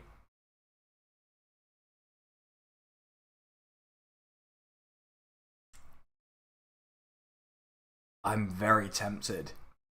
I'm very, very tempted. I need to tell Emir what it is. He's probably going to be very mad at me for this one.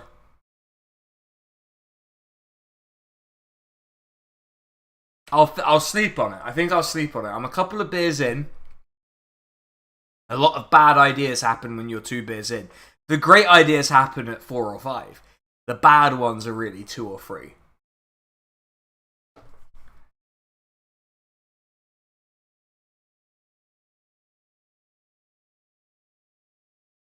My God, it's actually incredible to me that if the Tories like completely get destroyed, Liz Truss might be the most senior Tory left standing. She might be back. She might come back, and that is the fate we deserve. Is Johnny Mercer midlife? That is a good question. How old is Johnny Mercer? He must be like 50, right? I mean, midlife is optimistic if you're like 50. He's 42. That doesn't seem. He's 42. That would make him like. Okay, no, it doesn't make him what I thought it does. But he's 42. That is midlife. He's younger than Matt Hancock. That seems unlikely. I feel like that I've been lied to. That doesn't seem true. I've been lied to there, I think.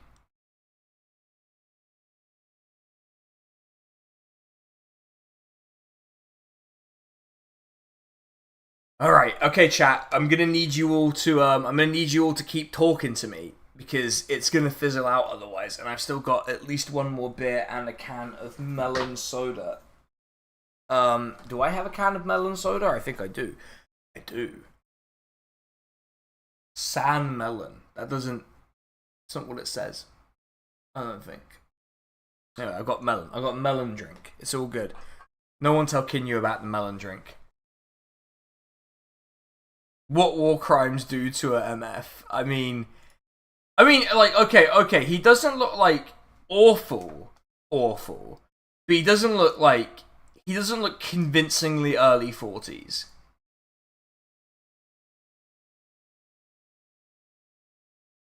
Also, is it Johnny Mercer who got really mad about comments about his wife in the Plymouth Herald? Is it Johnny Mercer who did that? Because that was incredible. I simply wouldn't respond to comments made under a newspaper article. I assume it was a newspaper article. I simply wouldn't. I wouldn't draw attention to them. Just wouldn't do it. But not Johnny Mercer. Couldn't be Precious Johnny.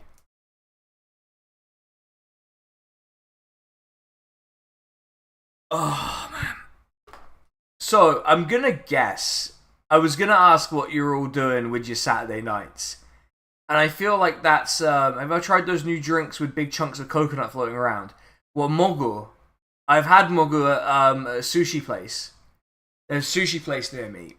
That's kind of like a trash sushi place. It's kind of like kind of like mid. It's incredibly mid, but I like the lady who works there because she's super nice to me, and she specifically gives me like a little plate thing for my soy sauce, and she gives me ginger and wasabi as well. But I don't really use the wasabi anyway. But she actually gives me something close to actual sushi stuff when I'm there, whereas everyone else she doesn't seem to. But yeah, I always get a mogu when I'm there. I get the melon one. The thing is, I used to not be able to eat coconut really particularly, but that stuff seems fine for some reason. So maybe pineapple is actually fine. I don't know. Maybe I'm actually not allergic to, or like gonna get killed by pineapple or whatever. But that's an interesting thought. Anyway.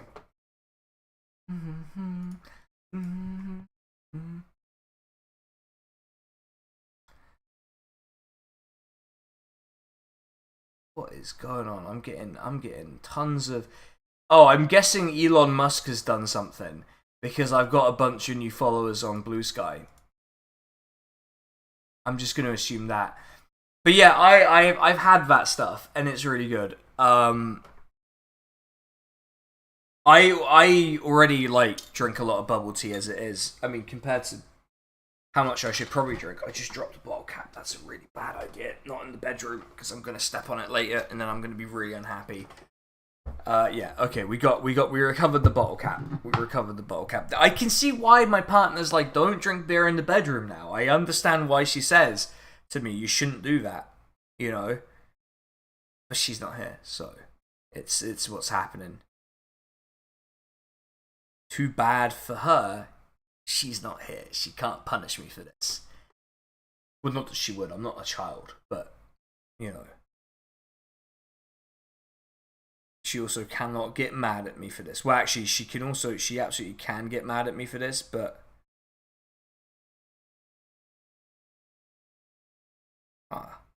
intriguing. Right.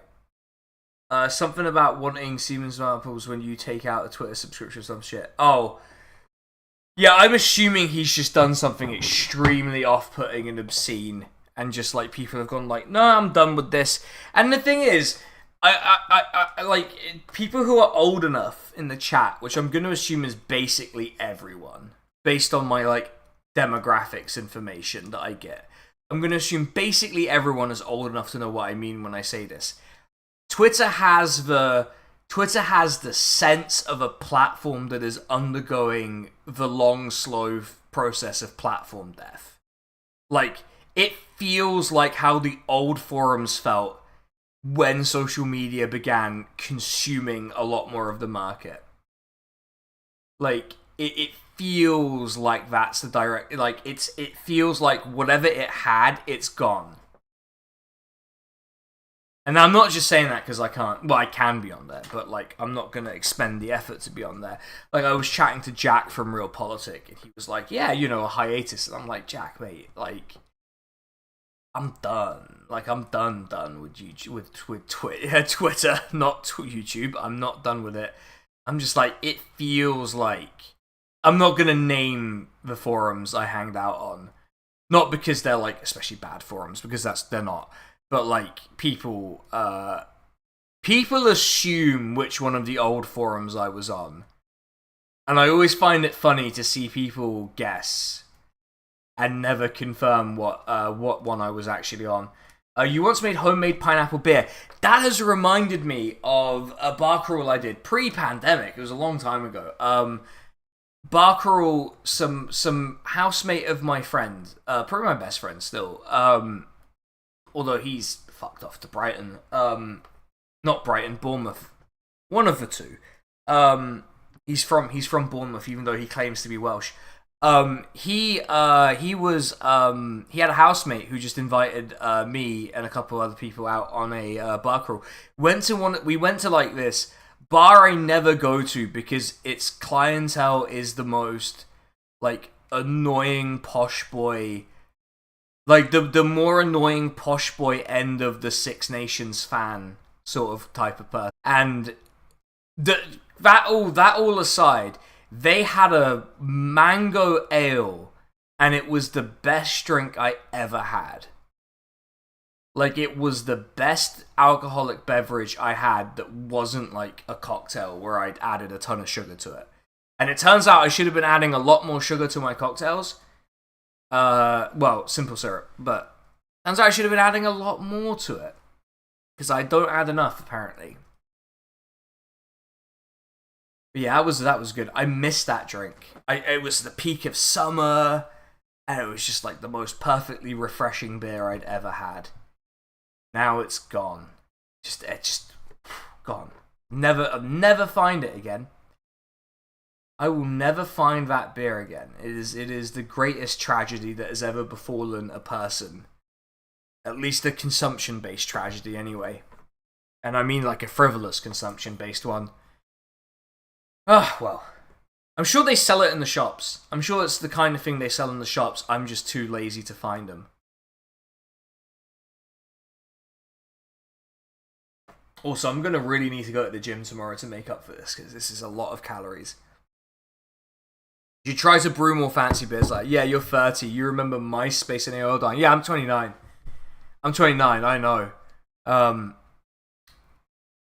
I never was a big MySpace person. I don't think that was what was my jam, necessarily, but yeah. It was a lot. And to be fair, platform death is fine. Because there's a lot of people who are like, they want the new platform, in this case Blue Sky, to be kind of an identical copy of Twitter. And I'm like, I don't think that's a good idea.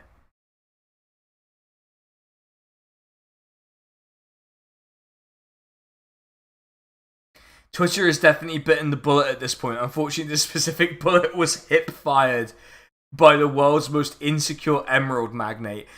I am so... I saw TWT and I was like, the world transformed? Has Elon Musk attacked the world transformed? That's such a small-time beef even for him. But yeah, God, Elon Musk is so sad, man. Like, it's just like, he is going through the most powerful divorce in history. Like, at least Jeff Bezos at least, like, handled the divorce marginally better. He went to space, which, like, I don't see any particular point in doing, but I guess if you have the money for it, and you're richer than God, why not? But he went to space. But other than that, he seems to have more or less contained his, like, antics. Whereas Elon Musk is manifestly incapable of containing his antics because he wants to be cool. But like, the least cool thing you can do is want to be cool. That's like the number one thing that marks you out as a massive loser, is wanting to be cool.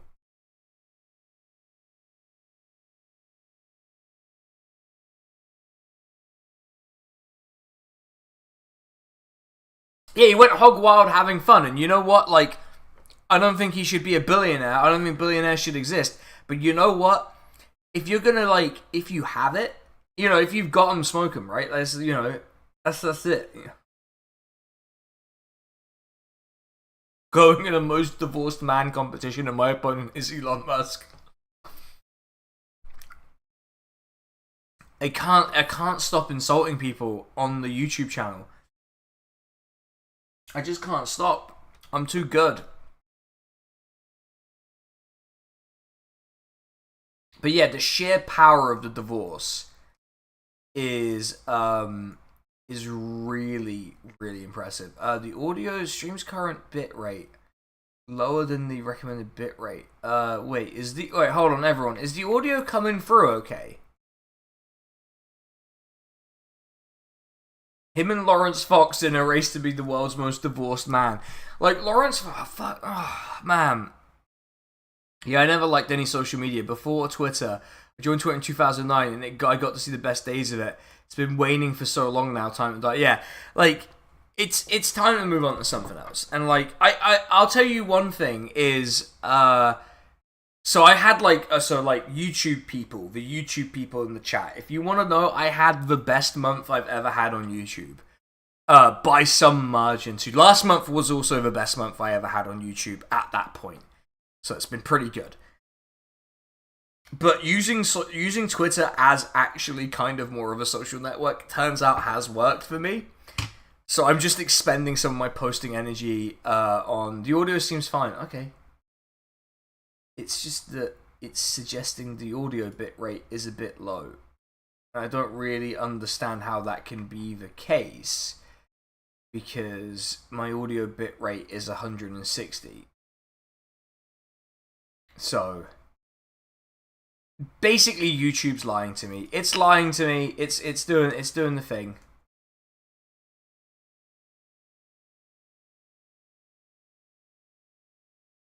It is lying to me, as always, everyone. Well. Yeah, it might be a bit delayed because my encoder is struggling a little bit with this because it doesn't do well with the camera on full screen.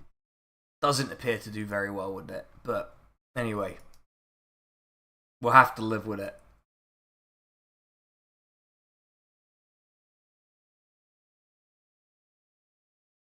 Oh no, that's a yawn. Oh, that's a bad sign. I drank energy drinks for this. Come on, I drank energy drinks. I'm trying to keep going. But to be honest, I'm really mainly doing this so I don't go out and drink a ton and just like spend a bunch of money on stupid shit.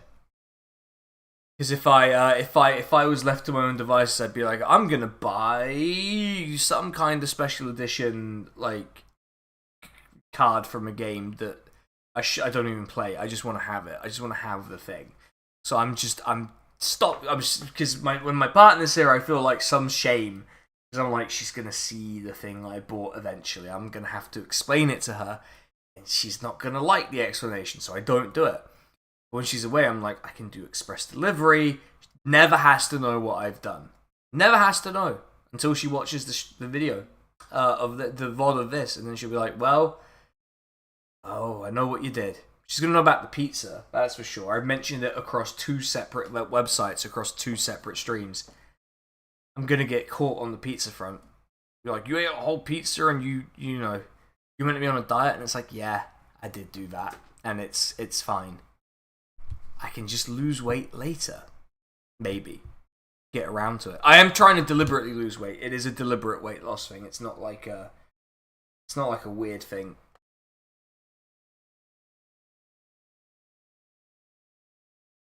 But yeah, I lost a lot of weight from like the peak, which is good. That's what I want.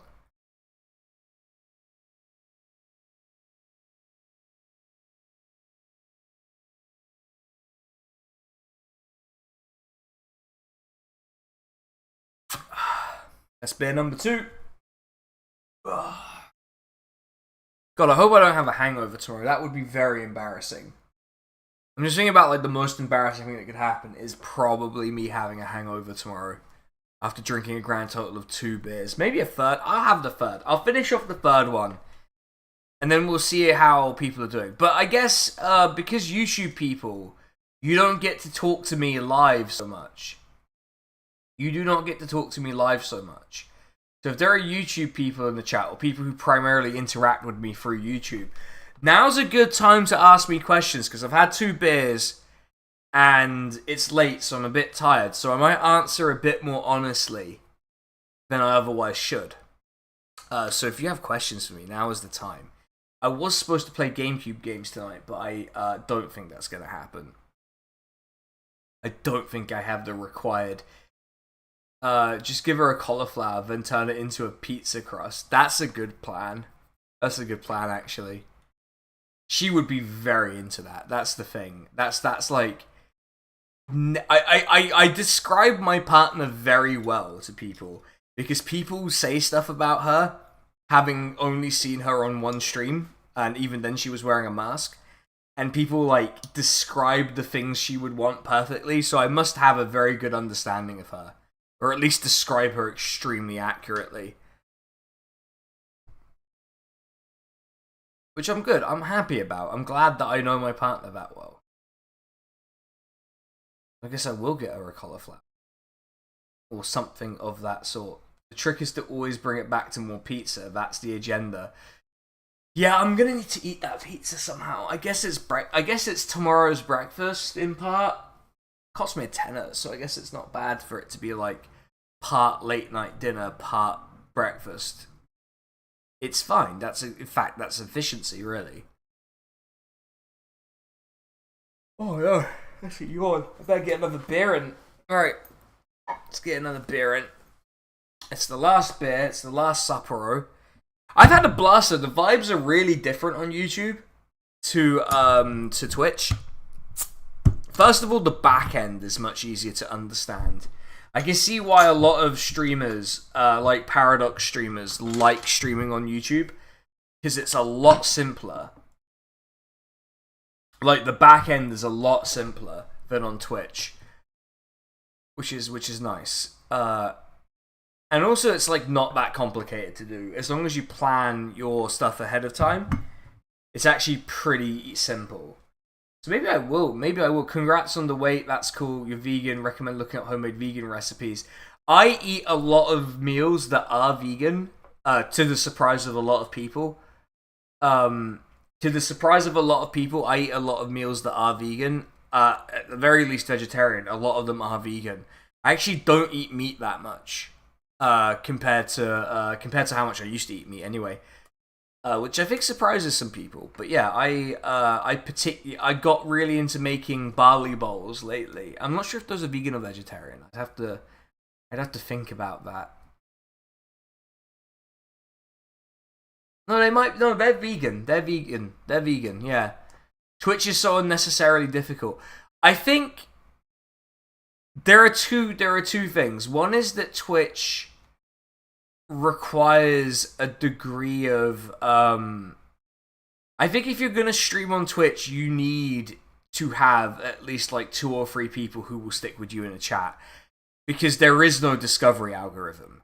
Like, Twitch does not have a discovery algorithm. It is very difficult on Twitch to cultivate an audience. So like I've been having like a sort of like a malaise with Twitch, where I'm just like, I'm not interested in putting a lot of effort into Twitch. I'm just not interested in doing it. So I'll just go through the motions. So I do 2 game series. I do the YouTube Zone, and then I do The Abyss, which is the news thing, the news, current affairs, me making fun of Keistama section. Whatever, it's fun, it's nice. I do that, and I'm like, I'll stick to that format, because I don't want to put in a ton of effort into it, because it's just not, the effort is not rewarded in a proportionate way. Whereas here, like, I put in a decent bit of effort into both of the last 2 videos, they did pretty well, and I got a bunch of new subscribers for it. So I'm like, I'm much more incentivized to try and put the work in on YouTube. Like, much more. And it sounds really yummy. It is really good. I need to, like, the main event for it, if you like, is the, so you got a bed of rice, black rice. I usually have black rice as my bed. But you have tofu that you slice into, not thin slices, but like just sort of regular thickness slices. And you before you put them in the oven, you put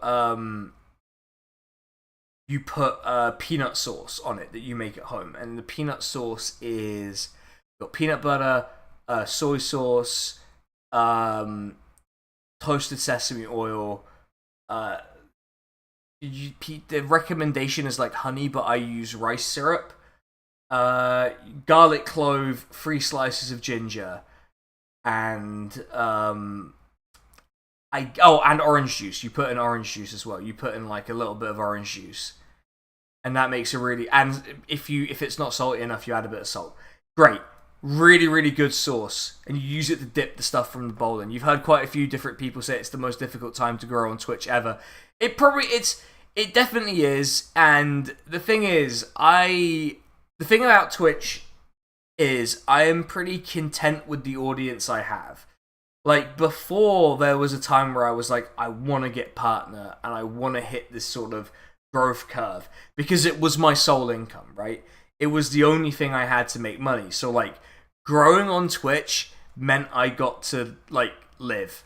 well, not like live. I won't be that dramatic, but because I had saved money by various means, but it meant I got to like pay my rent with money that I actually earned.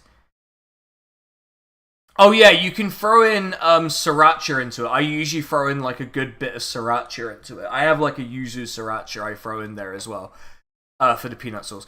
But yeah, like, it's not anymore. Like, I have my job, and my job pays me, like, a lot of money. Not a lot of money, but it pays me more than being unemployed did, which paid me £0. So I get paid quite a bit now, compared to what I'm used to. Especially if you're not streaming the one big game of the year, Turf School of Wizardry. I did the video about Hogwarts Legacy. And like the comments were split. Like 80% of it was like trans people being like, "I'm really glad you made this video because like it's even though it's like plainly obvious."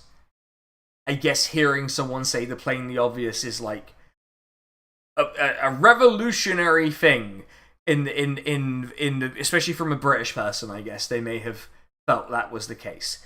And then there was like a small group who were like, well, actually, my partner got like made fun of and bullied for buying the game, and she's not like a content creator. And I'm like, yeah, people shouldn't. Yeah, I'm talking about content creators specifically.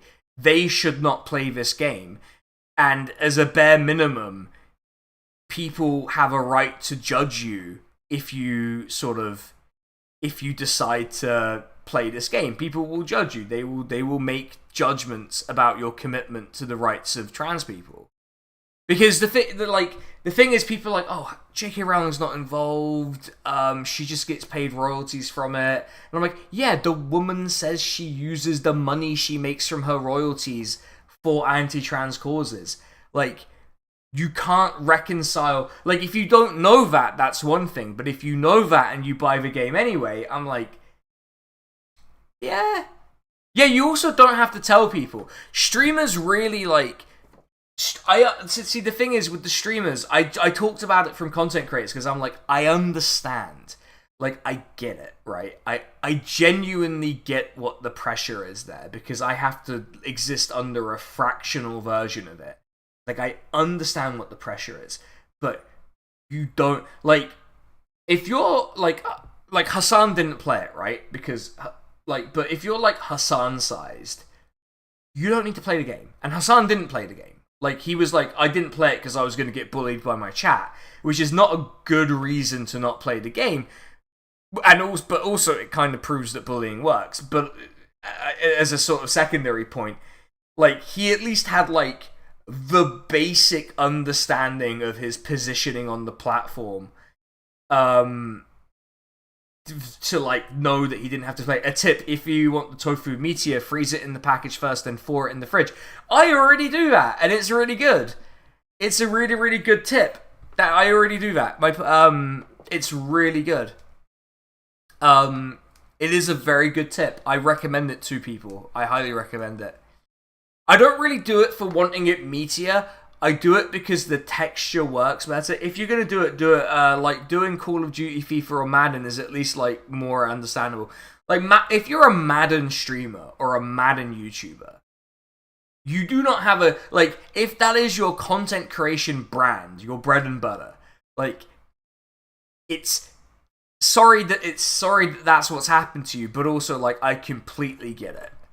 Like, I completely get it. Like, it's shit, and it's meant to be shit, but, like, I get it. And, like, I just... The thing that I couldn't stand about Hogwarts Legacy, it was never anything to do with, like... Okay, well, it was stuff to do with like, the sort of controversy around it anyway. But it was that people were acting like the game was itself a massive departure from the traditions and the confines of the genre. And I was just like, but I don't see how. I don't understand how it's that. It looks like an action RPG that focuses on ranged combat. And that's like, you can do that in The Witcher. Like, that. This is like The Witcher. When was The Witcher 3 released? When was The Witcher 3 released? Like, 20... What? Hold on. Let me have a look. When was it originally released? We're talking about 2015. Wow, that long ago, huh? We're talking about we're talking about stuff that's been done in the genre since at least 2015. I know for a fact there are games that were released before 2015 that had this stuff It's an industry standard game with a popular IP skin on it. Like and I get it. Having the popular IP skin on it matters. I understand that. I'm not like an alien. I understand that that's what matters. Also, this camera refuses to recognize my face. Like, I completely understand that. I may think that it's like, it's dumb. I may think it's not very good, but I get it. I would rather play every Assassin's Creed game. I just, I would rather play my map games that are made by Paradox, and the Paradox people. I don't know if my Paradox guy is watching, but if he is, hey, can I get some access codes? No, for real. I would I need to get Dr. Eleanor Yanaga back on a stream. That's something I'm very aware of. We need to get back together for a stream in CK3 or something else. Because she needs to learn how to play the game. She still needs to learn how to play the game. I promised her I would teach her how to play the game, and I never did. But there's only 10 possible spells. Anyone who's played Baldur's Gate 3 would tell you. Well, in The Witcher 3. Or in the, just not the Nazi map games. I played Hearts of Iron. I've done that. I want to play with, we did on the stream, people will remember a while ago, it was me, Strang, Mr. Gump, and Ben of Peace at Home fame. We did the Politburo, where we would play as the Soviet Union in Hearts of Iron. I want to do the Politburo again, but in the New Order mod, the really grim, like, horrible mod, and just, like, crush the Germans. Just, like, absolutely wipe them off the map. I'll take Germania for me. I'm having it all for me. That's what's happening.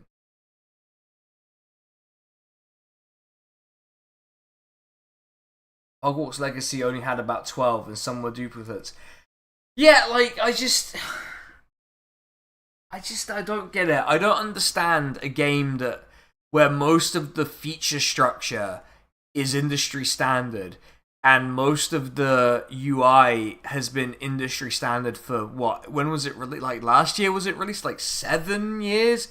Arguably longer than 7 years. Like, it's industry standard. And like, okay, so like there's nothing wrong with an industry standard game that's like well written, has an interesting IP. I don't think Harry Potter's an interesting IP, by the way. I don't think it falls under that category.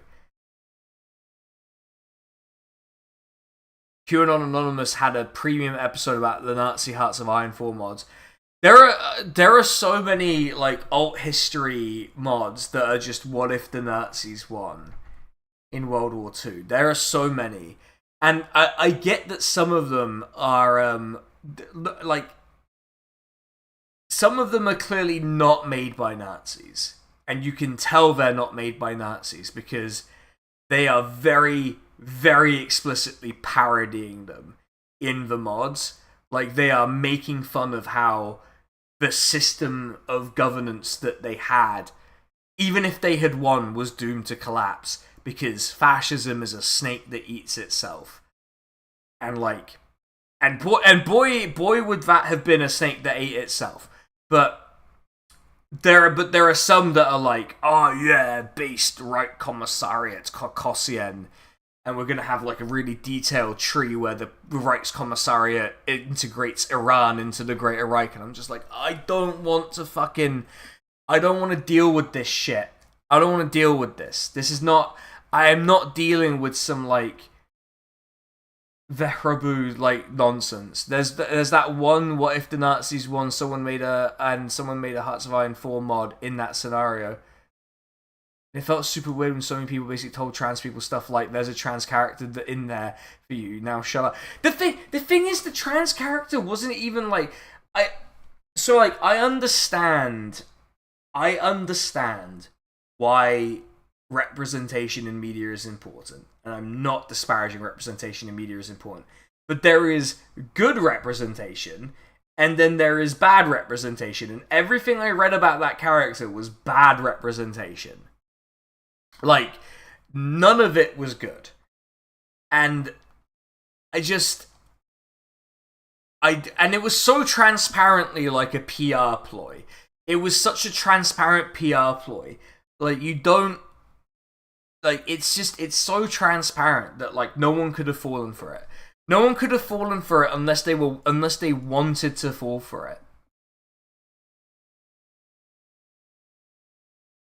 It's just I think that, like, it was super, right, okay, I say this in the video because it's true. It was super easy for me to not play that game. I didn't have any interest in it. I didn't care for it, you know? It was super, super, super easy for me to just be like, I'm not gonna play it. And so, like, I don't deserve, like, a medal for not playing it. Not that I was saying that I would deserve a medal if it was difficult. But, like, I just don't understand how some people were convinced it was... I think the worst argument were the people who were like, we can fundraise for trans charities using the game. And I'm like, you've misunderstood. Like, you have misunderstood what you're doing with that. You have not understood, like, what that is. Like, very lazy. Oh, again, I didn't play the game. I don't know. I assume as such. I assume it's lazy. I assume it was not good. I haven't even played the 45-minute trial that's free for you. Why would you, you know? Like, there's an argument that, like, piracy or whatever. Like, I've done a video about piracy. I don't need to expand my thoughts on that. There's an argument to be made there, but I don't know. I wouldn't even engage with the IP generally.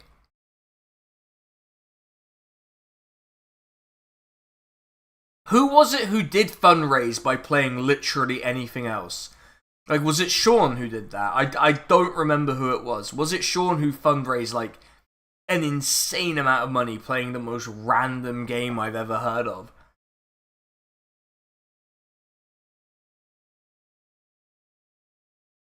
It was someone.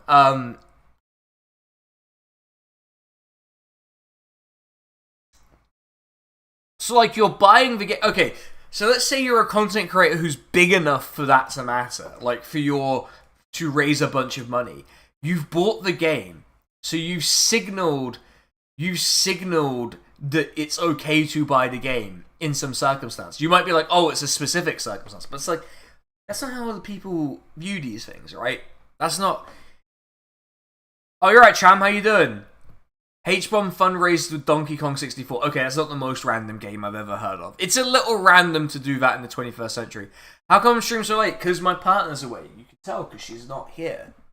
She's not in this specific bit of the bed, which is the side she sleeps on. I guess that's a bit revealing. I don't think she'll mind. I have to sleep on my left shoulder anyway. That was 5 years ago, yeah. Was it for mermaids? Was it mermaids he fundraised for? I seem to recall it being mermaids, but it's 5 years ago. I was 24. But yeah, I'm streaming late because I wanted to try YouTube streaming. I wanted to give it a go, just see what the vibe was like. You know, see if there was maybe people who wanted to see me live on here. What's going on with that? She's not there to drag me away. The thing is, she, because she usually has work, not on the weekend, obviously, because she has, like, a functionally an office job anyway. But she usually is up at, like, 5:40. She's up at 5:40 in the morning. So, like, when I'm streaming, I have to be done by 9 when she's here. Not seen you stream on YouTube. It is the first time. What are Reading chances this year? Not good, I would reckon. How are we doing, actually? We're not doing very well. It's not good. It's not looking good. It's Reading are like in complete collapse. They're just completely collapsing. But yeah, oh wow, people are showing up. Hey everyone. Hey everyone. I was kind of I'm planning to wrap up after I finish this beer, but I can always be tempted to stick around a bit. So I'm not necessarily wrapping up. But yeah, I'm streaming because I wanted to see what the vibes were like streaming on YouTube because I'm a little fed up. Not fed up, that's the wrong word. I'm not putting in as much effort into Twitch as I used to because I just sort of don't feel like doing that as much. And so like I've put a lot more effort into YouTube stuff, which I think is shown lately, but I just want to give it a go and see whether people think there might be something for me here. Maybe not for streaming Crusader Kings or whatever, but you know, something. Yeah, Limey Redneck, hello. Oh god, the cowboy hat. Is the cowboy emote meant to remind me of Elon Musk? Because I've seen the Elon Musk side profile. But yeah, it's been nice streaming on YouTube. It's a bit different because I came into this with no real plan. I like had a vague plan, which is that I might play a GameCube game. I guess I'll have to do that next time. I guess there will be a next time. I think the next time I stream on YouTube will be from my parents' house, which will be interesting because I'm pretty sure my dad will show up. Would have joined at the start but was delayed. That's fine. You're a fan of the Abyss streams, don't have a Twitch account so can't comment there. Oh, fair enough. Yeah, I assume there's a lot of people who watch those streams who can't comment for whatever reason, and that's fine. Fine. I don't hold it against anyone. Mainly because like when we do the Abyss, we have plenty of people chatting anyway. But yeah, people underestimate how much a streamer just like needs a slightly active chat to just keep it going. Because otherwise you are talking quite literally into a void and you don't know what people want. And if you're doing what I felt confident improvising and just sort of rolling with whatever because I knew some people would be here. Will my dad get my YouTube banned if I talking? If I get my dad talking about like very specific Soviet Union stuff, I will get banned from YouTube. There's a pretty good chance. Like my dad is. I can't do YouTube Zone. God damn it! I can't do YouTube Zone. There's a video on YouTube. I don't remember what it's called. I have like a vague notion that it's Georgian. Elon, hell no. You love country amongst other genres. I have a soft spot for like Western, but like space Western vibe music and country that veers into hard rock. There's like a country hard rock overlap that I quite like. But there's a video of a guy in Georgia who vox pops people about Stalin.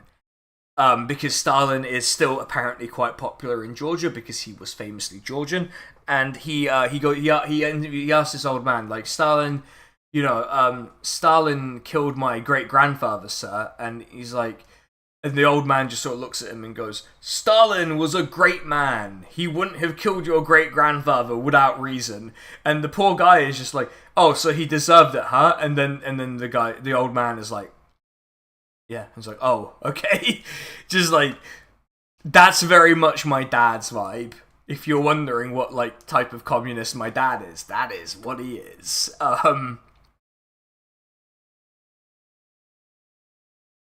My parents are very much on the why didn't Stalin kill more SS people train. My parents are like, was it Hassan? No, it wasn't Hassan. He did. Oh, we nearly veered into some discourse there. No. It was not Hassan. It was a Georgian fella. You could have said, was it Erdogan? And I would have been like, yeah, it was Erdogan, but it wasn't.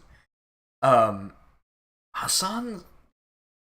like Hassan's great grandparents must have been like mine. Or actually, no, mine worked in the ships and were subsistence farmers, so I don't know if that's strictly true. Subsistence farmers and sailors, respectively. So all in all, I would say the 4-generation outlook for the family was quite good. They couldn't have known this was what I'd be doing. But yeah, I had actually, I don't know if Mark's still in the chat. Mark might be in the chat. I don't know. I remember Mark calling me the left-wing Hassan Piker, and I was like, I don't know if I like that. I don't know if I enjoy that comparison at all. But I did find it very funny. So I seem to have hurt my foot, which is not good. Not sure how I've done that, but I appear to have done it.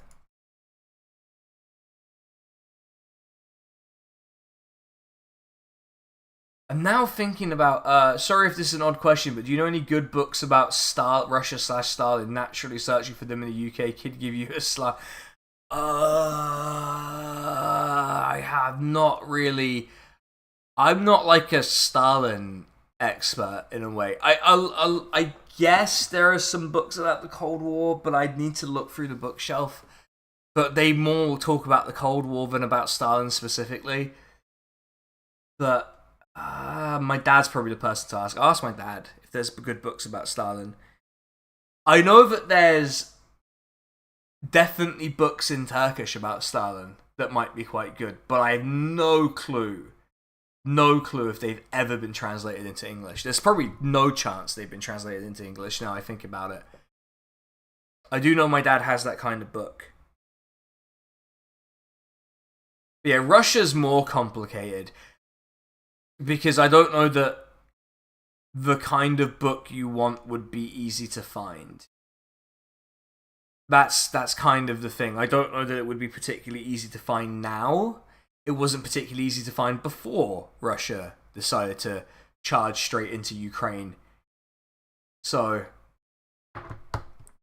yeah, I don't know. I don't know anything off the top of my head. Stalin is definitely a complicated one, though. We'll have to think about the Stalin one. Oh man, I'm trying to think now about books, but yeah. Okay, if anyone has any more questions, you have this much beer. I don't think you can see how much there is. You have this much beer to get questions in.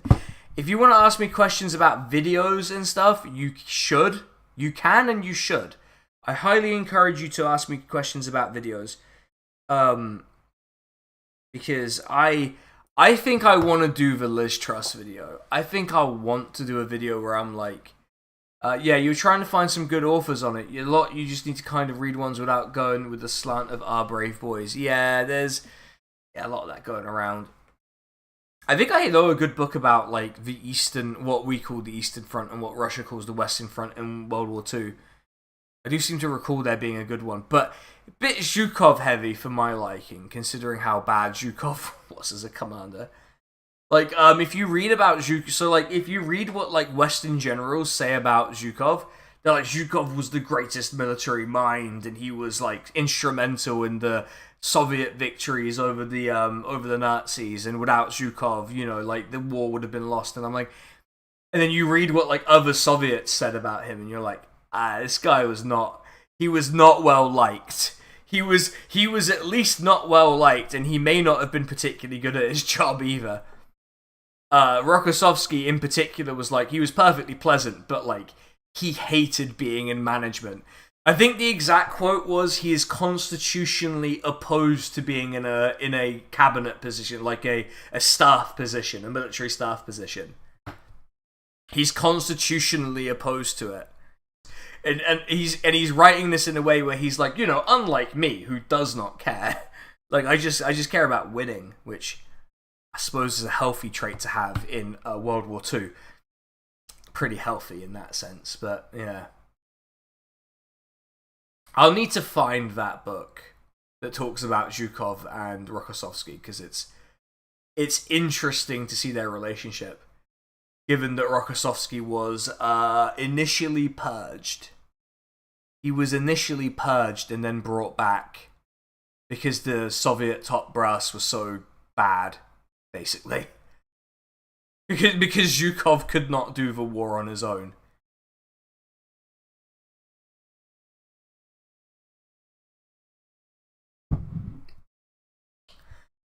Actually, I'll tell you one thing. It's really weird. It's really weird hanging out with my uncle and my dad, because my uncle is like a huge World War II nerd. But when you ask him like about World War II stuff, he only knows about American stuff.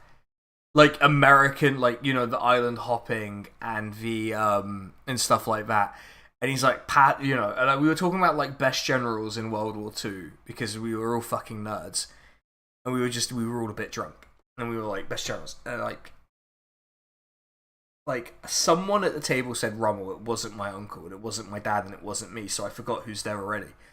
So they said Rommel, and they're like, I don't buy that Rommel's any good. Then I'm like, Rokossovsky. Rokossovsky's my guy, really. Like, if you have to give me a guy, it's Rokossovsky. Dad's Zhukov.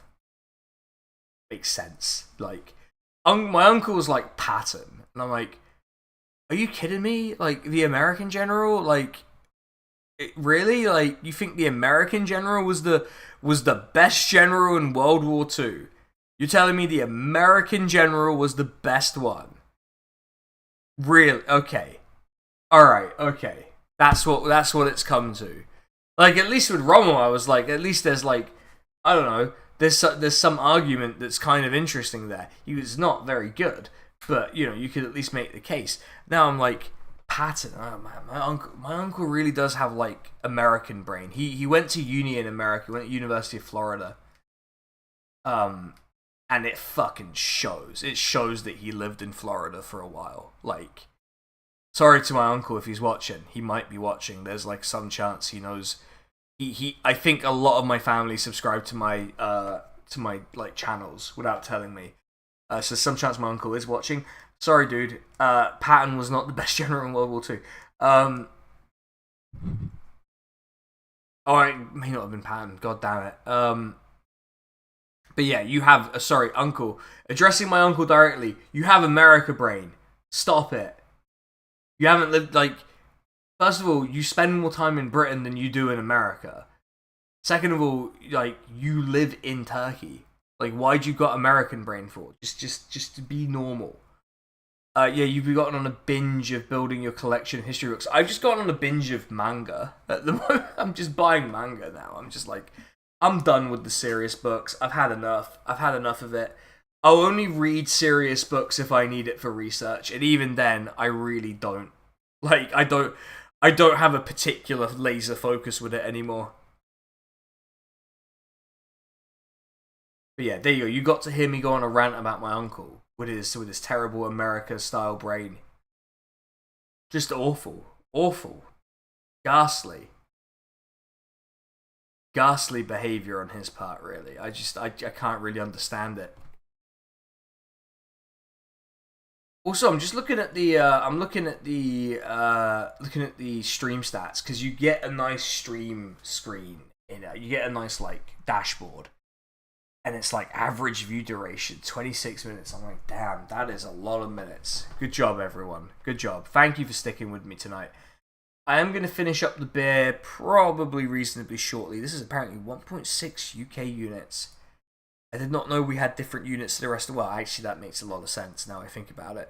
Yeah, I'm about to finish.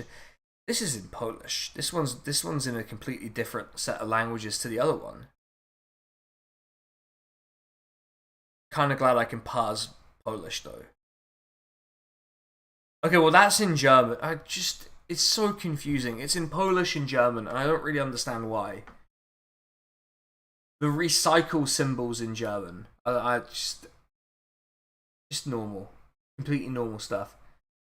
Oh, by the way, people who would have been in the Twitch chat but weren't. Good news, the graphics card has arrived. So I am like officially beginning to construct the new computer. It has begun. The first part has arrived, which means the countdown to me eating crayons on stream is now really ticking down to 0, which is just so exciting. I can't wait to do that. That's gonna be fine. I'm just gonna eat crayons on stream. Why did I say that? Why did I say I was gonna do that? Why? I guess I assumed that I would never raise the money for any of the parts, and that me and Jamtapot would never get around to sort of actually getting the parts sent to me. Like I assumed it would never happen, and now it's happened, and I'm like, I have to eat crayons now because I'm a smart person. I'm a really, really smart person. I mean, times are hard, but yeah, well, it's just I have big brain, and I'm gonna eat the crayons. I'm gonna do it. I said I'd do it. I'm gonna do it, but like, it's gonna suck. I'm not exactly best pleased about it, but I didn't think I would raise the money for the computer, for the graphics card.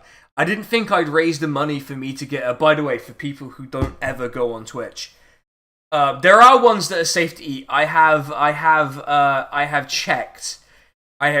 No, I not just my favorite color. I have to eat an entire packet of food safe. Sorry, not food safe. Non-toxic crayons, as per the LA Beast's video where he ate crayons, which is great. But also for people who don't watch the Twitch stream, don't be alarmed if a video happens and I just have a green fringe, like I just have the green e-girl fringe, because I raised the money for the green e-girl fringe pretty much immediately, so I'm gonna be dyeing a big part of my hair green, which is gonna look great. It's gonna look fantastic. Cut them up with a knife and fork. Yeah, I don't know what's funny. I don't know if it's funnier to just sort of eat them like some sort of deranged chicken or something, or just like treat it like it's a fancy dinner and try and pair a wine to it. Like, what do you think goes with crayons? Red wine or white wine? Is it like fish? But it's kind of a poor example. Is it like chicken, fish? Is it like steak? Is it more of a steak thing? That little weakly John the Duncan has merely swallowed whole grapes. Yeah, John is not going to be surprised to hear that I'm eating crayons on stream. I won't do it on YouTube. That will be on Twitch. So if you want to catch that, it's twitch.tv/SKTheCrusader. I don't know when the exact date will be. But John, yeah. John is red wine and a bowl to vomit in. I do know. I don't know. Does red pair with crayon? I mean, that's the thing, because the crayons are different color themselves. You know, it's just, yeah. I can't wait. I tell John about stuff that happens on the stream sometimes. We just sort of chat, and he's just like, I just don't understand how, like, because you go to John's stream, right? You go to John's stream, and it's just people being really nice, and they ask questions, and they're very polite. You go to my stream on Twitch, and it's people being like, yeah, like, you know, just like the most. It's like the zoo. My chat on Twitch is like the zoo. Like, you know what? I'm gonna ask Riley. I'm gonna text Riley from Trash Future right now. Actually, not gonna do it right now because it's like 1 a.m. I'm not gonna text Riley right now, but I am gonna text Riley from Trash Future and ask him what wine pairs with crayons. I will do that.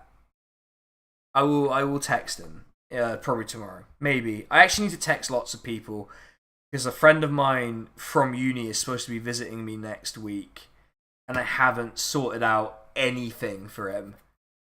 Driving up from London, so I've got to actually sort out stuff for him. But yeah, John's chat is so normal and nice, and people are like thoughtful. And my chat was just like Dianne Feinstein memes all night long, or it was just like a massive investigation into that tree that got cut down, or well, it did get cut down. You need wine from the Crayola region. Very good. I'll be sure to ask her. Right, he's gonna be like, get a Georgian wine, and I'm like, I don't like Georgian wine. It's not very good. Maybe the Eastern European shop near me. Well, it stopped being Eastern European. I'm actually mad for the first time ever about there being a Turkish shop near me, because there was an Eastern European shop near me that was really good and just had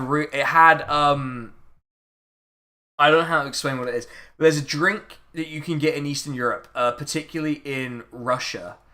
Former Soviet Union, but it's a Russian drink mostly, called Baikal. Which, if you're Turkish or speak Turkish, that will sound familiar for reasons. Named after Lake Baikal, which doesn't exist anymore. But there's there's a crowd of Statler and Waldorfs, yeah. But there's Baikal, which is like, so when the Soviet Union did Perestroika, Baikal was its consumer product equivalent of Coca-Cola. But Baikal is really good. Like, it's like really good. But you can't get Baikal anymore. So the Eastern European shop was a Latvian shop.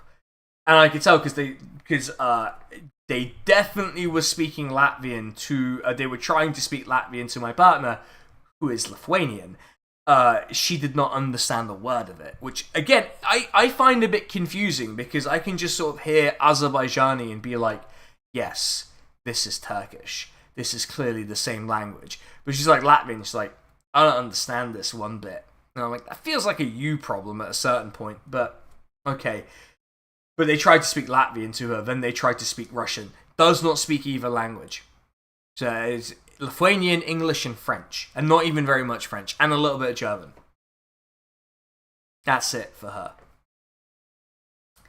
And yeah, they I think because they couldn't import Russian stuff anymore because of war, they sold up to a Turkish person, and the Turkish person in the shop's really nice, and he still has a bunch of legacy stock. So I'm the only person who buys any Eastern European stuff there, because I buy an ice cream called Dadu, which is a Lithuanian ice cream, and I buy Karams, which is a Latvian cottage cheese snack. But I buy that for my partner, not for me.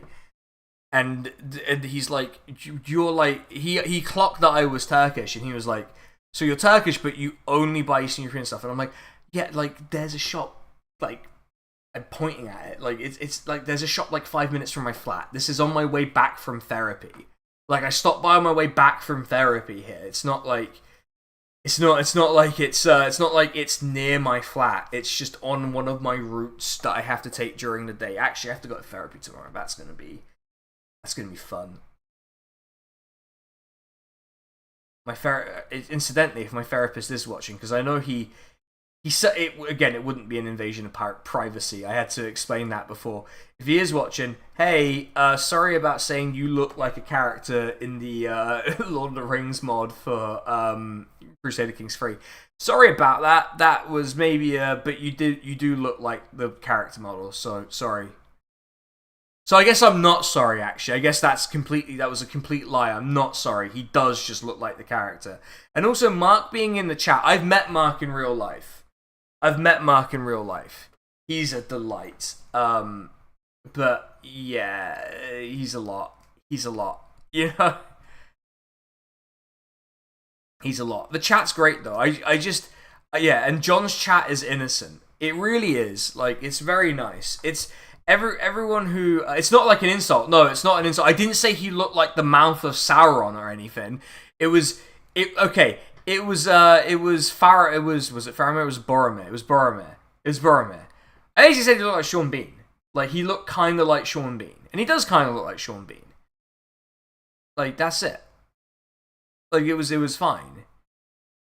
He would have seen it and found it charming, I would like to think. But he, I guess we'll find out whether he thinks it's charming tomorrow at 4. I don't know when my appointment is. That's a bad. I need to remember when my appointment is, because I'm supposed to be meeting up a friend tomorrow for beers. Beginning to notice that when my partner's not here, I indulge in like a lot of very stupid things. I should really stop. I should really just like quit. But whatever, it's a stream. It's a special stream. But yeah, John's chat is a completely different vibe. It's super interesting seeing other so like on Twitch, there's like Geds, there's Alien Bob, there's Praxiscast, me, and like a couple of others that are sort of in the general circle that I'm in. And their chats are just mostly made up of the same people. Our chats are mostly made up of the same people, so it's mostly the same vibe.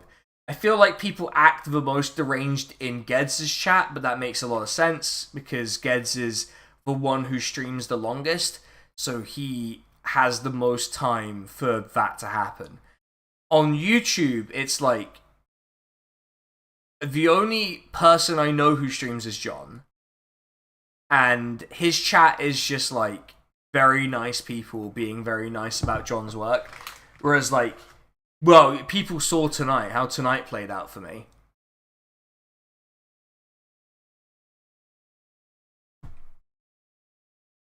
Not that I mind, I'm used to it. But still.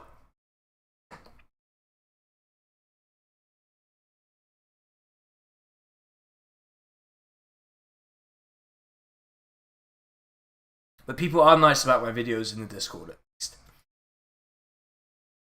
What's happening? What are people putting in the Discord? Let's see. Oh, John has the chillest chat. Yeah. My chat can go like real hard. I don't know why.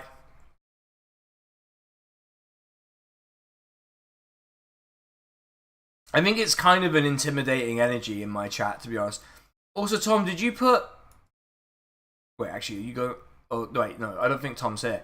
Dan, if Tom was here, I would have asked, did they put the Dan Snyder Legacy of Failure video in the chat? But clearly they did. Clearly they did.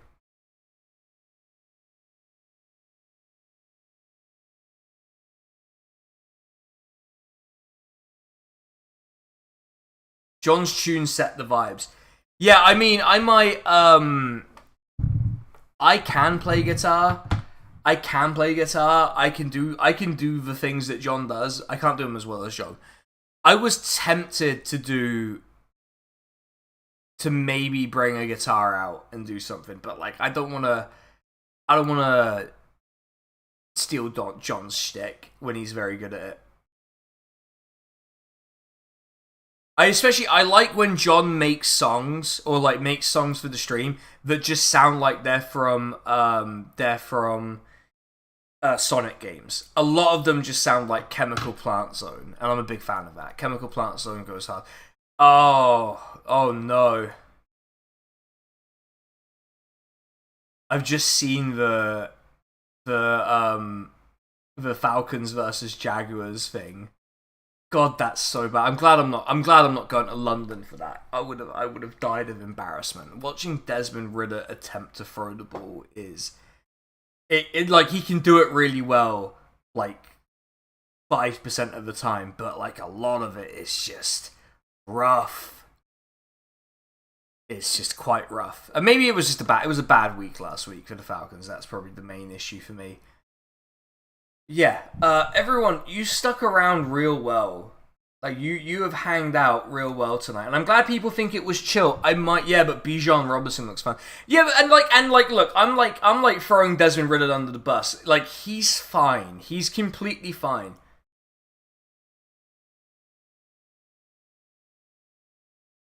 Like he's completely fine. I know why they drafted Kyle Pitts. Because okay, so this is NFL talk, so if anyone doesn't want NFL talk, but yeah, cool, you'll have to figure out doing a song together on stream one day. John and I have planned to meet up in person for a while.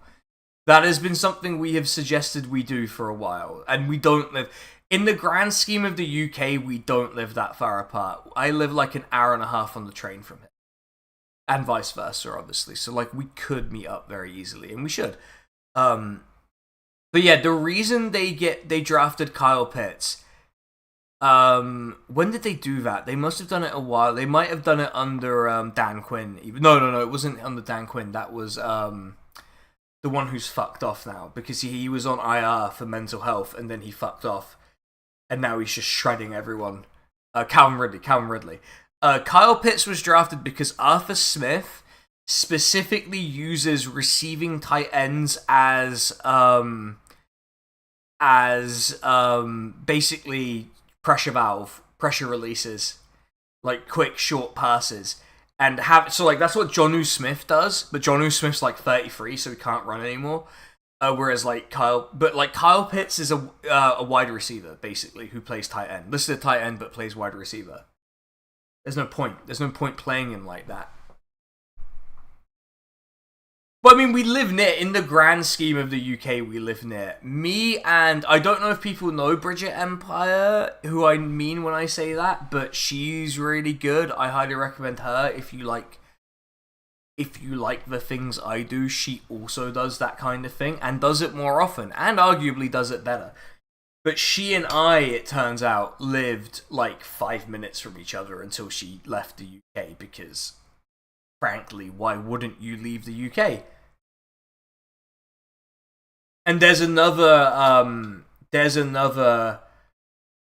content creator, No Justice. She lives very nearby. I've actually met up with her at a coffee shop.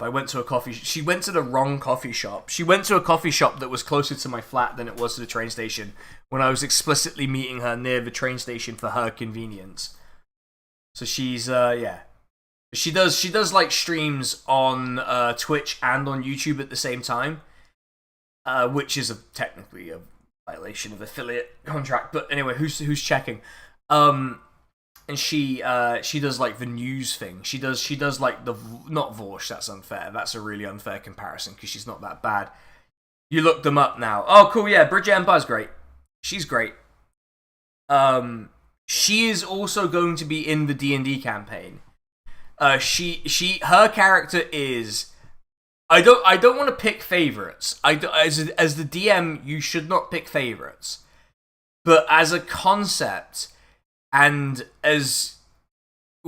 for like willingness to integrate it into the setting, as I envisioned it, her character is like one of the best. Like one of the best that I've had for a long time, from a player.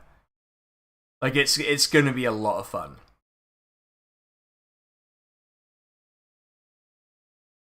But everyone's character's is cool in their own way. I'm happy with the party balance.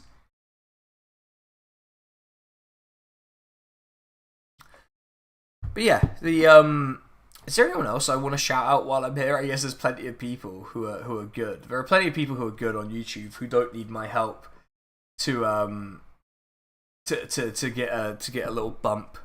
So yeah, a lot of talented people out there, and I was thinking about the FD algorithm stream that happened yesterday. I tried to catch up on some of those videos. I'm just like, I am gonna get blown out of the water by people quite a bit. I'm already playing from behind quite badly with my videos. I'm playing from behind quite badly, but I really do this as a hobby. It's not like anything else, but like I am playing from behind as it is, and I've genuinely because Twitch is becoming difficult. Not becoming difficult. It's always been difficult, but like Twitch is becoming a type of difficult that is outside of my control.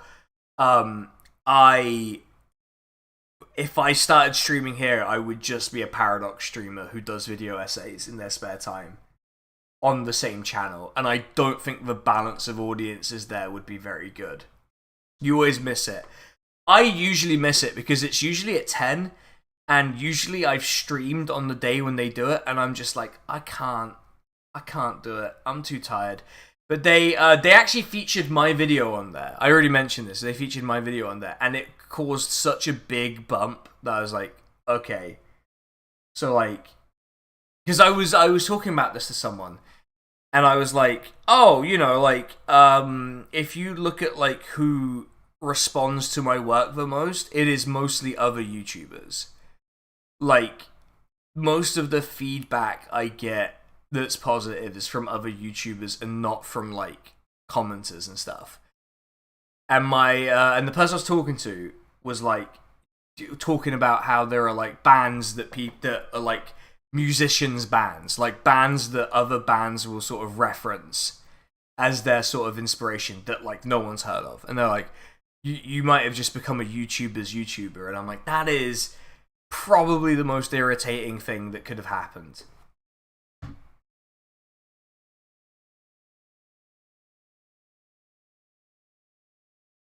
Yeah, that's the thing. That's why I'm like, I'll just keep it on Twitch. That's the only thing that keeps me having a Twitch channel. It's the only thing that keeps me having a Twitch channel. And like, I don't know. It's just, I don't know. I don't know how much the overlap between my my viewers and people who watch Paradox games is going to be. I suspect it's not insubstantial. I would imagine that my that the audience I have probably overlaps quite significantly there, but it's not necessarily guaranteed. But I would like to find out, maybe. Plus, probably better not to do everything in one place. Yeah, it's difficult because having it all in one place it has like an economy of scale to it, right? Like there's a it's easy. Everyone, all of the audience is in a single place. You can manage it all. You can manage releases, but also like, do the people who want to watch video essays about NATO then want to watch me play Europa Universalis 4 as the Ottoman Empire? Maybe. I think that's a significantly bigger overlap than we give it credit for.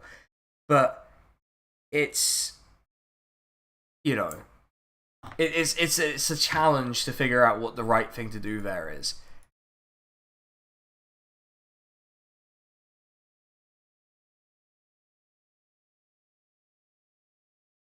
Plus, I suppose I'm a little bit envious of.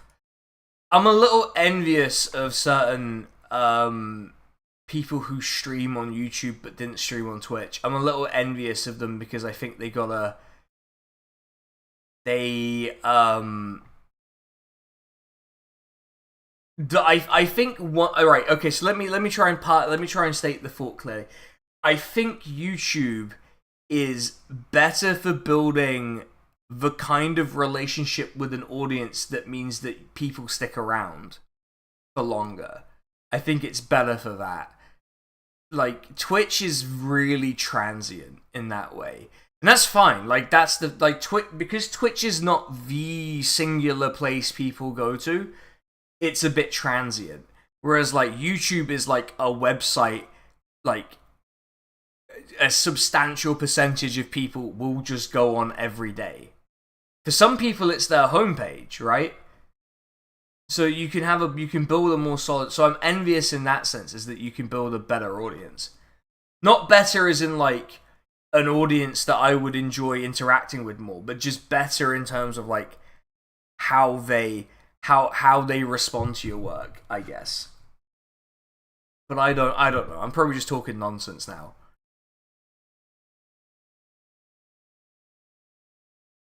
I'm mostly happy that people are responding positively to the recent videos, because I felt like they were punts. They were punts on my part. Well, actually, they were punts on the part of the audience, and that's fine. Like the audience are allowed to be wrong, and they regularly are. The audience are. There's a political party in Lithuania called the LSDP. It's a Social Democratic Party. They had a slogan called "The person is the most important." Like, in my view, like the viewer is the least important on Twitch.tv. Sorry to people who watch me on Twitch. You're the weakest link in the operation. If I could get rid of you, I would, but I can't. So, nah, I'm just messing around. It's fine. What am I up to tomorrow? I think I'm streaming EU4. I am streaming EU4. Well, tomorrow. It's today, but I was dangerously close to a Limp Bizkit lyric there. I'm glad I stopped.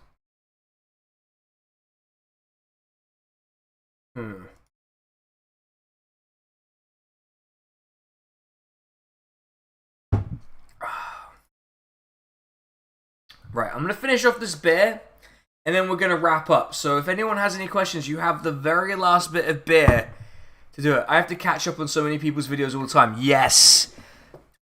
So many people do so many good videos. They do so many good videos. It is an embarrassment of riches. There are a lot of very talented people who make very good videos. And I suppose, like, it's... Like, I always make, like with John and Bridget Empire, because we're mates, I will always make time to watch their videos, because they're just good. Well, obviously John made it, not made it, but, like, he got his, like, big algorithmic break because of the Chicken Run video.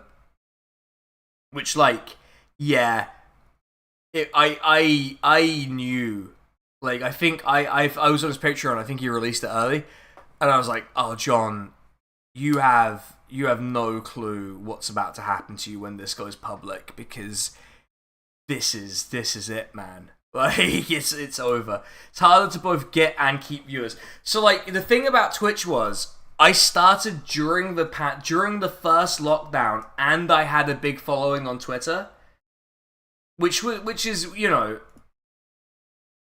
which really helps with big following. It was a reasonably large following on Twitter. It ballooned, frankly, after that. It ballooned after that. But yeah, like, Twitch is... I'm happy to have, like, a core viewership who will come out and just chat about stuff on Twitch. But I guess, like, this is kind of why I'm like, I need to get to monetization on YouTube, because I want to sort of let people who just use YouTube stuff but don't want to use Patreon or use Coffee or anything like that, like, I want them to have a way to get the benefits that I do for the Patreon. Like, I do a lot. I think this is the core of the frustration for me with Twitch, is I do a lot of stuff. Like, a lot of stuff behind the scenes, and I spend a lot of time doing it, and it's just very tough. I think the thing I resent the most is that the things that I do that are the most popular are always the politics stuff. And I resent that that's the case, and I resent that so, like, if I got, like, Nate from Trash Future on to chat about something, I'd have a massive stream. It'd be great. And I like Nate. I'm not saying that, like, Nate is, like, an uninteresting, boring person to have on. But, like, a lot of the big nights haven't been because of me. They've been because I've had someone else on. And that's, like, and I get that. Like, I mean, to be fair, you talk about the people I've had on. Some of them are like, you know, like Dr. Eno Yanaga. Like, she's like a legit kind of famous TV historian. I get why that would pull in a crowd that's different from, like, just me staring at a map going, yes, I would like this map to follow the Euphrates because it pleases me. Like, I get that, right? It's just... yeah. I think the thing with, like, a bigger community is the demands are so different. Like, there's a comfort in the small community that means that you can meet the demands very easily. But also, like, if you're doing it in a way that means that you rely on it for money. And I don't rely on it for money, which is why I'm sort of, like, unbothered by it. It's just sort of, like, hypothetical, big thought. Don't rely on it for money, it's fine. If you do rely on it for money, like, the mid-tier channel purgatory is just the worst stuff on both Twitch and YouTube.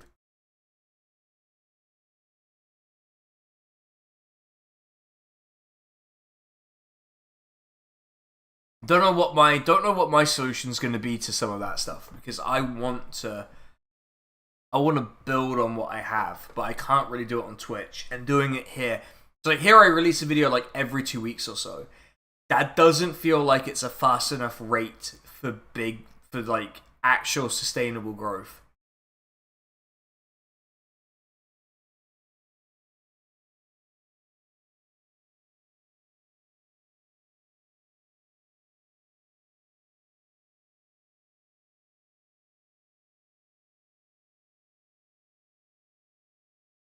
But yeah, it's tough. It's tough. It's tough out there. I don't know. I think I just wanna make the things I enjoy, and you know, any success related to that is incidental. And I actually really enjoyed making the last two videos, which is why it was very gratifying to have the best month. So like when you release a video on YouTube, it gives it a ranking out of your past 10.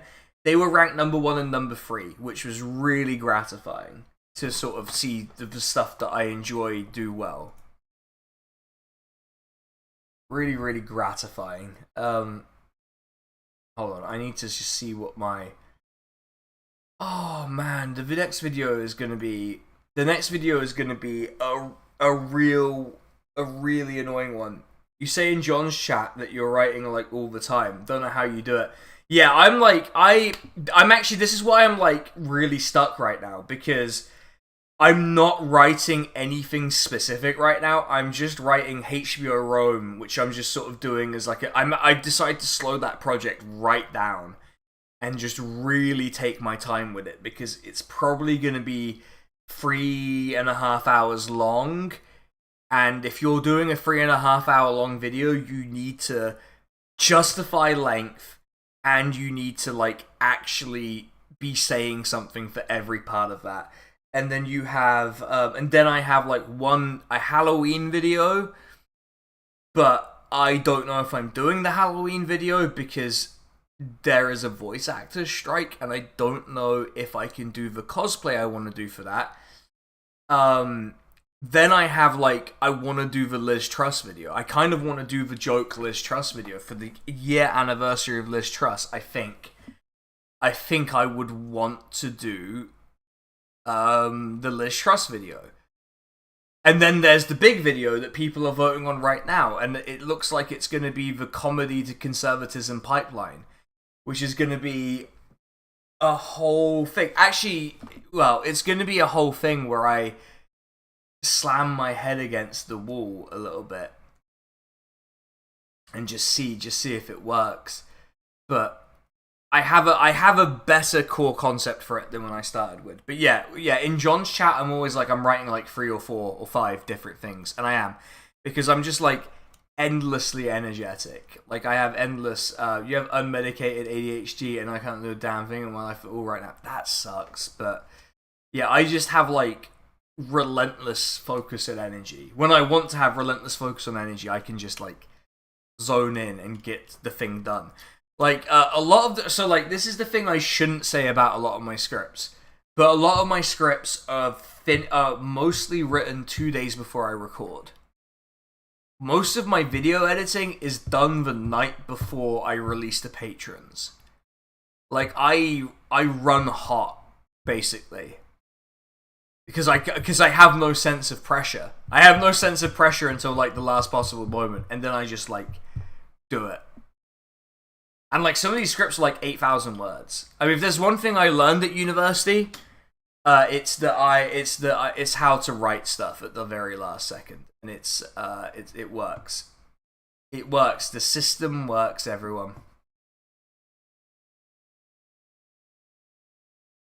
But yeah, every 2 weeks, I contemplated moving to weekly videos. I contemplated it, but I can't do that while I have the stream. I can't do that while I have the stream and the podcast as well. I have the podcast as well. So I have like 3 ongoing concerns, all of which take up different parts of my time in different ways. And then and a lot of it is writing and preparation. And I just can't, it's hard. Like, it's hard to do all of that, have my day job, and have a partner who I actually have to spend some quality time with. Otherwise, like, she's just a person I live with. So I have to, I run hot and I don't sleep very much. I sleep like 4 hours, 4 or 5 hours every night, sometimes.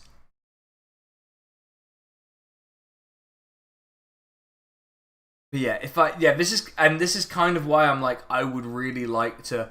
Liz Truss, she's so ridiculously strange as well as evil. Could be funny. That's the thing. There are lots of really funny politicians in the UK, But Liz Truss is an iconic. She is Britain's finest 21st century export, other than Jude Bellingham, who I am given to believe was born in 2003. But she is the greatest cultural symbol and icon of this country. And the video is going to be somewhat like unironic, like pro Liz Truss as well. Like, in a very, very specific and roundabout way, I think we didn't realize what we had with Liz Truss, which is a great asset. A tremendous asset for the destruction of capitalism in Britain. But I'm gonna get in so much trouble for that video. People are gonna think it's super weird. But I kind of want to do it. But I kind of also really want to do my Halloween video where I'm dressed as. I'll tell people who I'm gonna dress as for the Halloween video if people are interested. I don't know if people are interested. If you have played Star Wars: Knights of the Old Republic, you might be familiar with, and also if you've played Star Wars: The Old Republic, but I don't count it, and I'm not going to count it in the video. There's a character called Darth Revan, or Revan. I will be dressing as the Darth Revan, sort of with the mask and the lightsabers and all of that stuff. And I'm going to be doing a video about why we like, why we are obsessed with redemption stories. And why we project that obsession into politics, I guess. I'm making up for a video. So a long time ago, patrons voted for a topic, and the topic that won was redemption arcs. And I started writing the script, and I realized that I couldn't bring the script to a close. Like, there was no elegant way for me to bring it to a close, so I just gave up on the script, because it would have ended up being... To eventually close it, it would have ended up being 13,000 words. And no one is going to sit for a 13,000 word essay on redemption arcs about random British people that they've never heard of. And so I had to be like, I can't do it. I just had to admit to the patrons, like, I can't do it. It just can't happen. It doesn't work. And I'm sorry.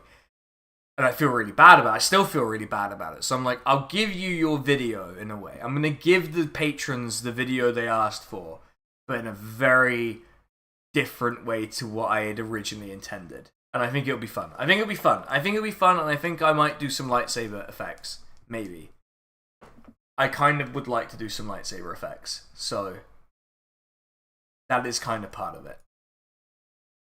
Kind of part of why I'm doing it. But, yeah. I hope I do get to do that. I need a green screen for that. I need a green screen, and I need my cameraman. So I hope Matt does text me back. And if he doesn't text me back, I'm gonna at him on Mastodon. See if he's alive. I hope he's alive. Jesus Christ. I hope I haven't just I hope by my very words I have not killed him. That would be really embarrassing for everyone involved.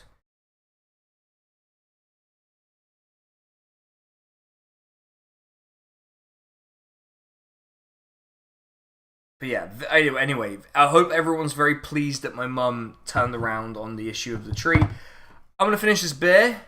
So if anyone has any last second comments or questions, while I'm chugging the beer is the best time to do it.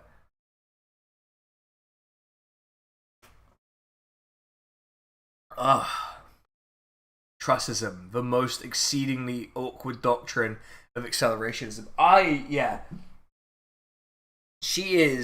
am fascinated by Liz Truss in a very specific way, and I don't want people to misconstrue that fascination as sincere admiration or some other kind of weird thing with Liz Truss. It's not that. Okay? It's not. It's a completely normal fascination with a statistical outlier in so many ways. She is a lot of my my education background is in physics, and a lot of my physics education was statistics. And well, not a lot. I did the minimum amount of statistics actually. And she is so statistically she's such a huge statistical outlier and so symbolically terrible that it's just it's crazy. It's crazy. Like, she's like, I think, like, I don't, unless you lived in Britain at the time, like, you cannot understand, like, how quickly the British public made up their mind about her. The British public took a long time to make up their minds about, like, Theresa May and Boris Johnson, even Jeremy Corbyn. Like, they changed their minds, like, 3 times on the guy. Genuinely, like, they didn't make up their mind about Jeremy Corbyn, really, because they kept changing it. Theresa May, like, it took a long time for it to get as bad as it did. David Cameron took a fair while. Gordon Brown, it took a fair while. Like, Blair, it took forever. It took the Iraq War and then some to, like, dent him. But, like, alright, Night Juge, have a good one. Thanks for sticking with us. We're about to wrap up anyway. But, like, Liz Truss, the country, and I don't just mean, like, people I know, but, like, random fucking people just, like, made up their mind. And they made it up decisively, too. Everyone hated her. Everyone hated her. Like, it was an astonishing thing to live through. Like, just an absolutely astonishing thing to live through. Is just, like, a person who the British public made up their mind about Liz Truss in 21 days, basically. Well, okay, that's not strictly true. British public made up their mind about Liz Truss in 25 days, which may not seem like a big difference, but in the context of being Prime Minister for 45 days is a significant percentage of the time that she was Prime Minister. So it is worth noting. It's like, I don't know how many of you watch John Boy's on YouTube. I don't know how many of you watch his videos about, like, really weird statistical outliers in sports. She's like that for me, but in politics.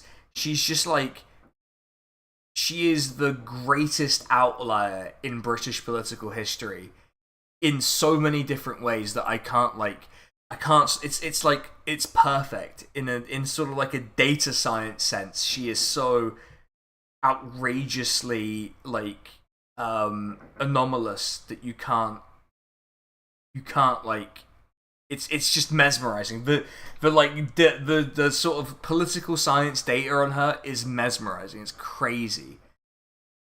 It's the kind of thing that if you got a result like that in, like, a physics experiment, you would basically be told your results are invalid. You would have to redo every experiment. That's how much of an outlier she is. First to lose to a lettuce, she did. It was that lettuce thing was great as well. That was genius. I mean, to be fair, it was the Star, wasn't it? The Star are always well on the ball with that sort of thing. But everyone, that is the last of the beer. That's the last of the beer, and I'm gonna go have a bunch of lemonade, and I'm gonna just sort of lie in that bed there and watch some YouTube videos and drift off to sleep. But everyone, thank you for joining me. I had a blast. I might well, not sure when I'll speak to you again, so do what you love, don't be too hard on yourself, give yourself too much work. Cheers for all the work you've done before. Thank you very much, it is much appreciated, thank you for saying it. I will stream again on YouTube, it will happen again, it's just I don't know when, because I don't know when my partner's going to be away. I could probably do it tomorrow, but I'm doing... Actually, there is one thing I can do.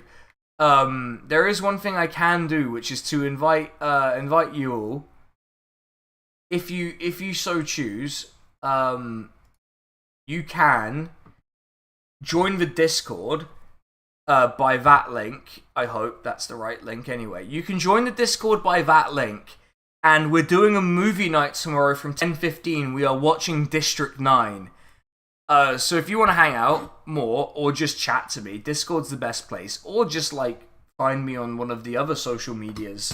I'm on, like, all of the social medias these days. I'm on all of it, and I am very open to chatting generally. Just like, watch the parasociality video, but there's the link tree. That's where everything is. That's where all of the things are. So if you want all of the things, that's where they are. But everyone, I'm gonna wrap it up for tonight because I'm actually quite tired, and I actually do need to be up reasonably early tomorrow, which is why I feel a fool. So I'm gonna wrap it up. The stream is over. That's right, everyone. Thank you so much for sticking with me tonight. It was a new experience, and yeah, I'll be back. I will certainly be back. Good night, everyone. I will. Well, I'll see you when I see you. I guess the next video is meant to be out on the 14th. We'll see how we do with that one. I'm not convinced we're gonna get that one out in time. But we will have to see, won't we? Alright, everyone. Good night. Have a good one. Get lots of sleep. Drink water. I'm gonna go drink a lot of water and then maybe take ibuprofen. But good night, everyone. See ya.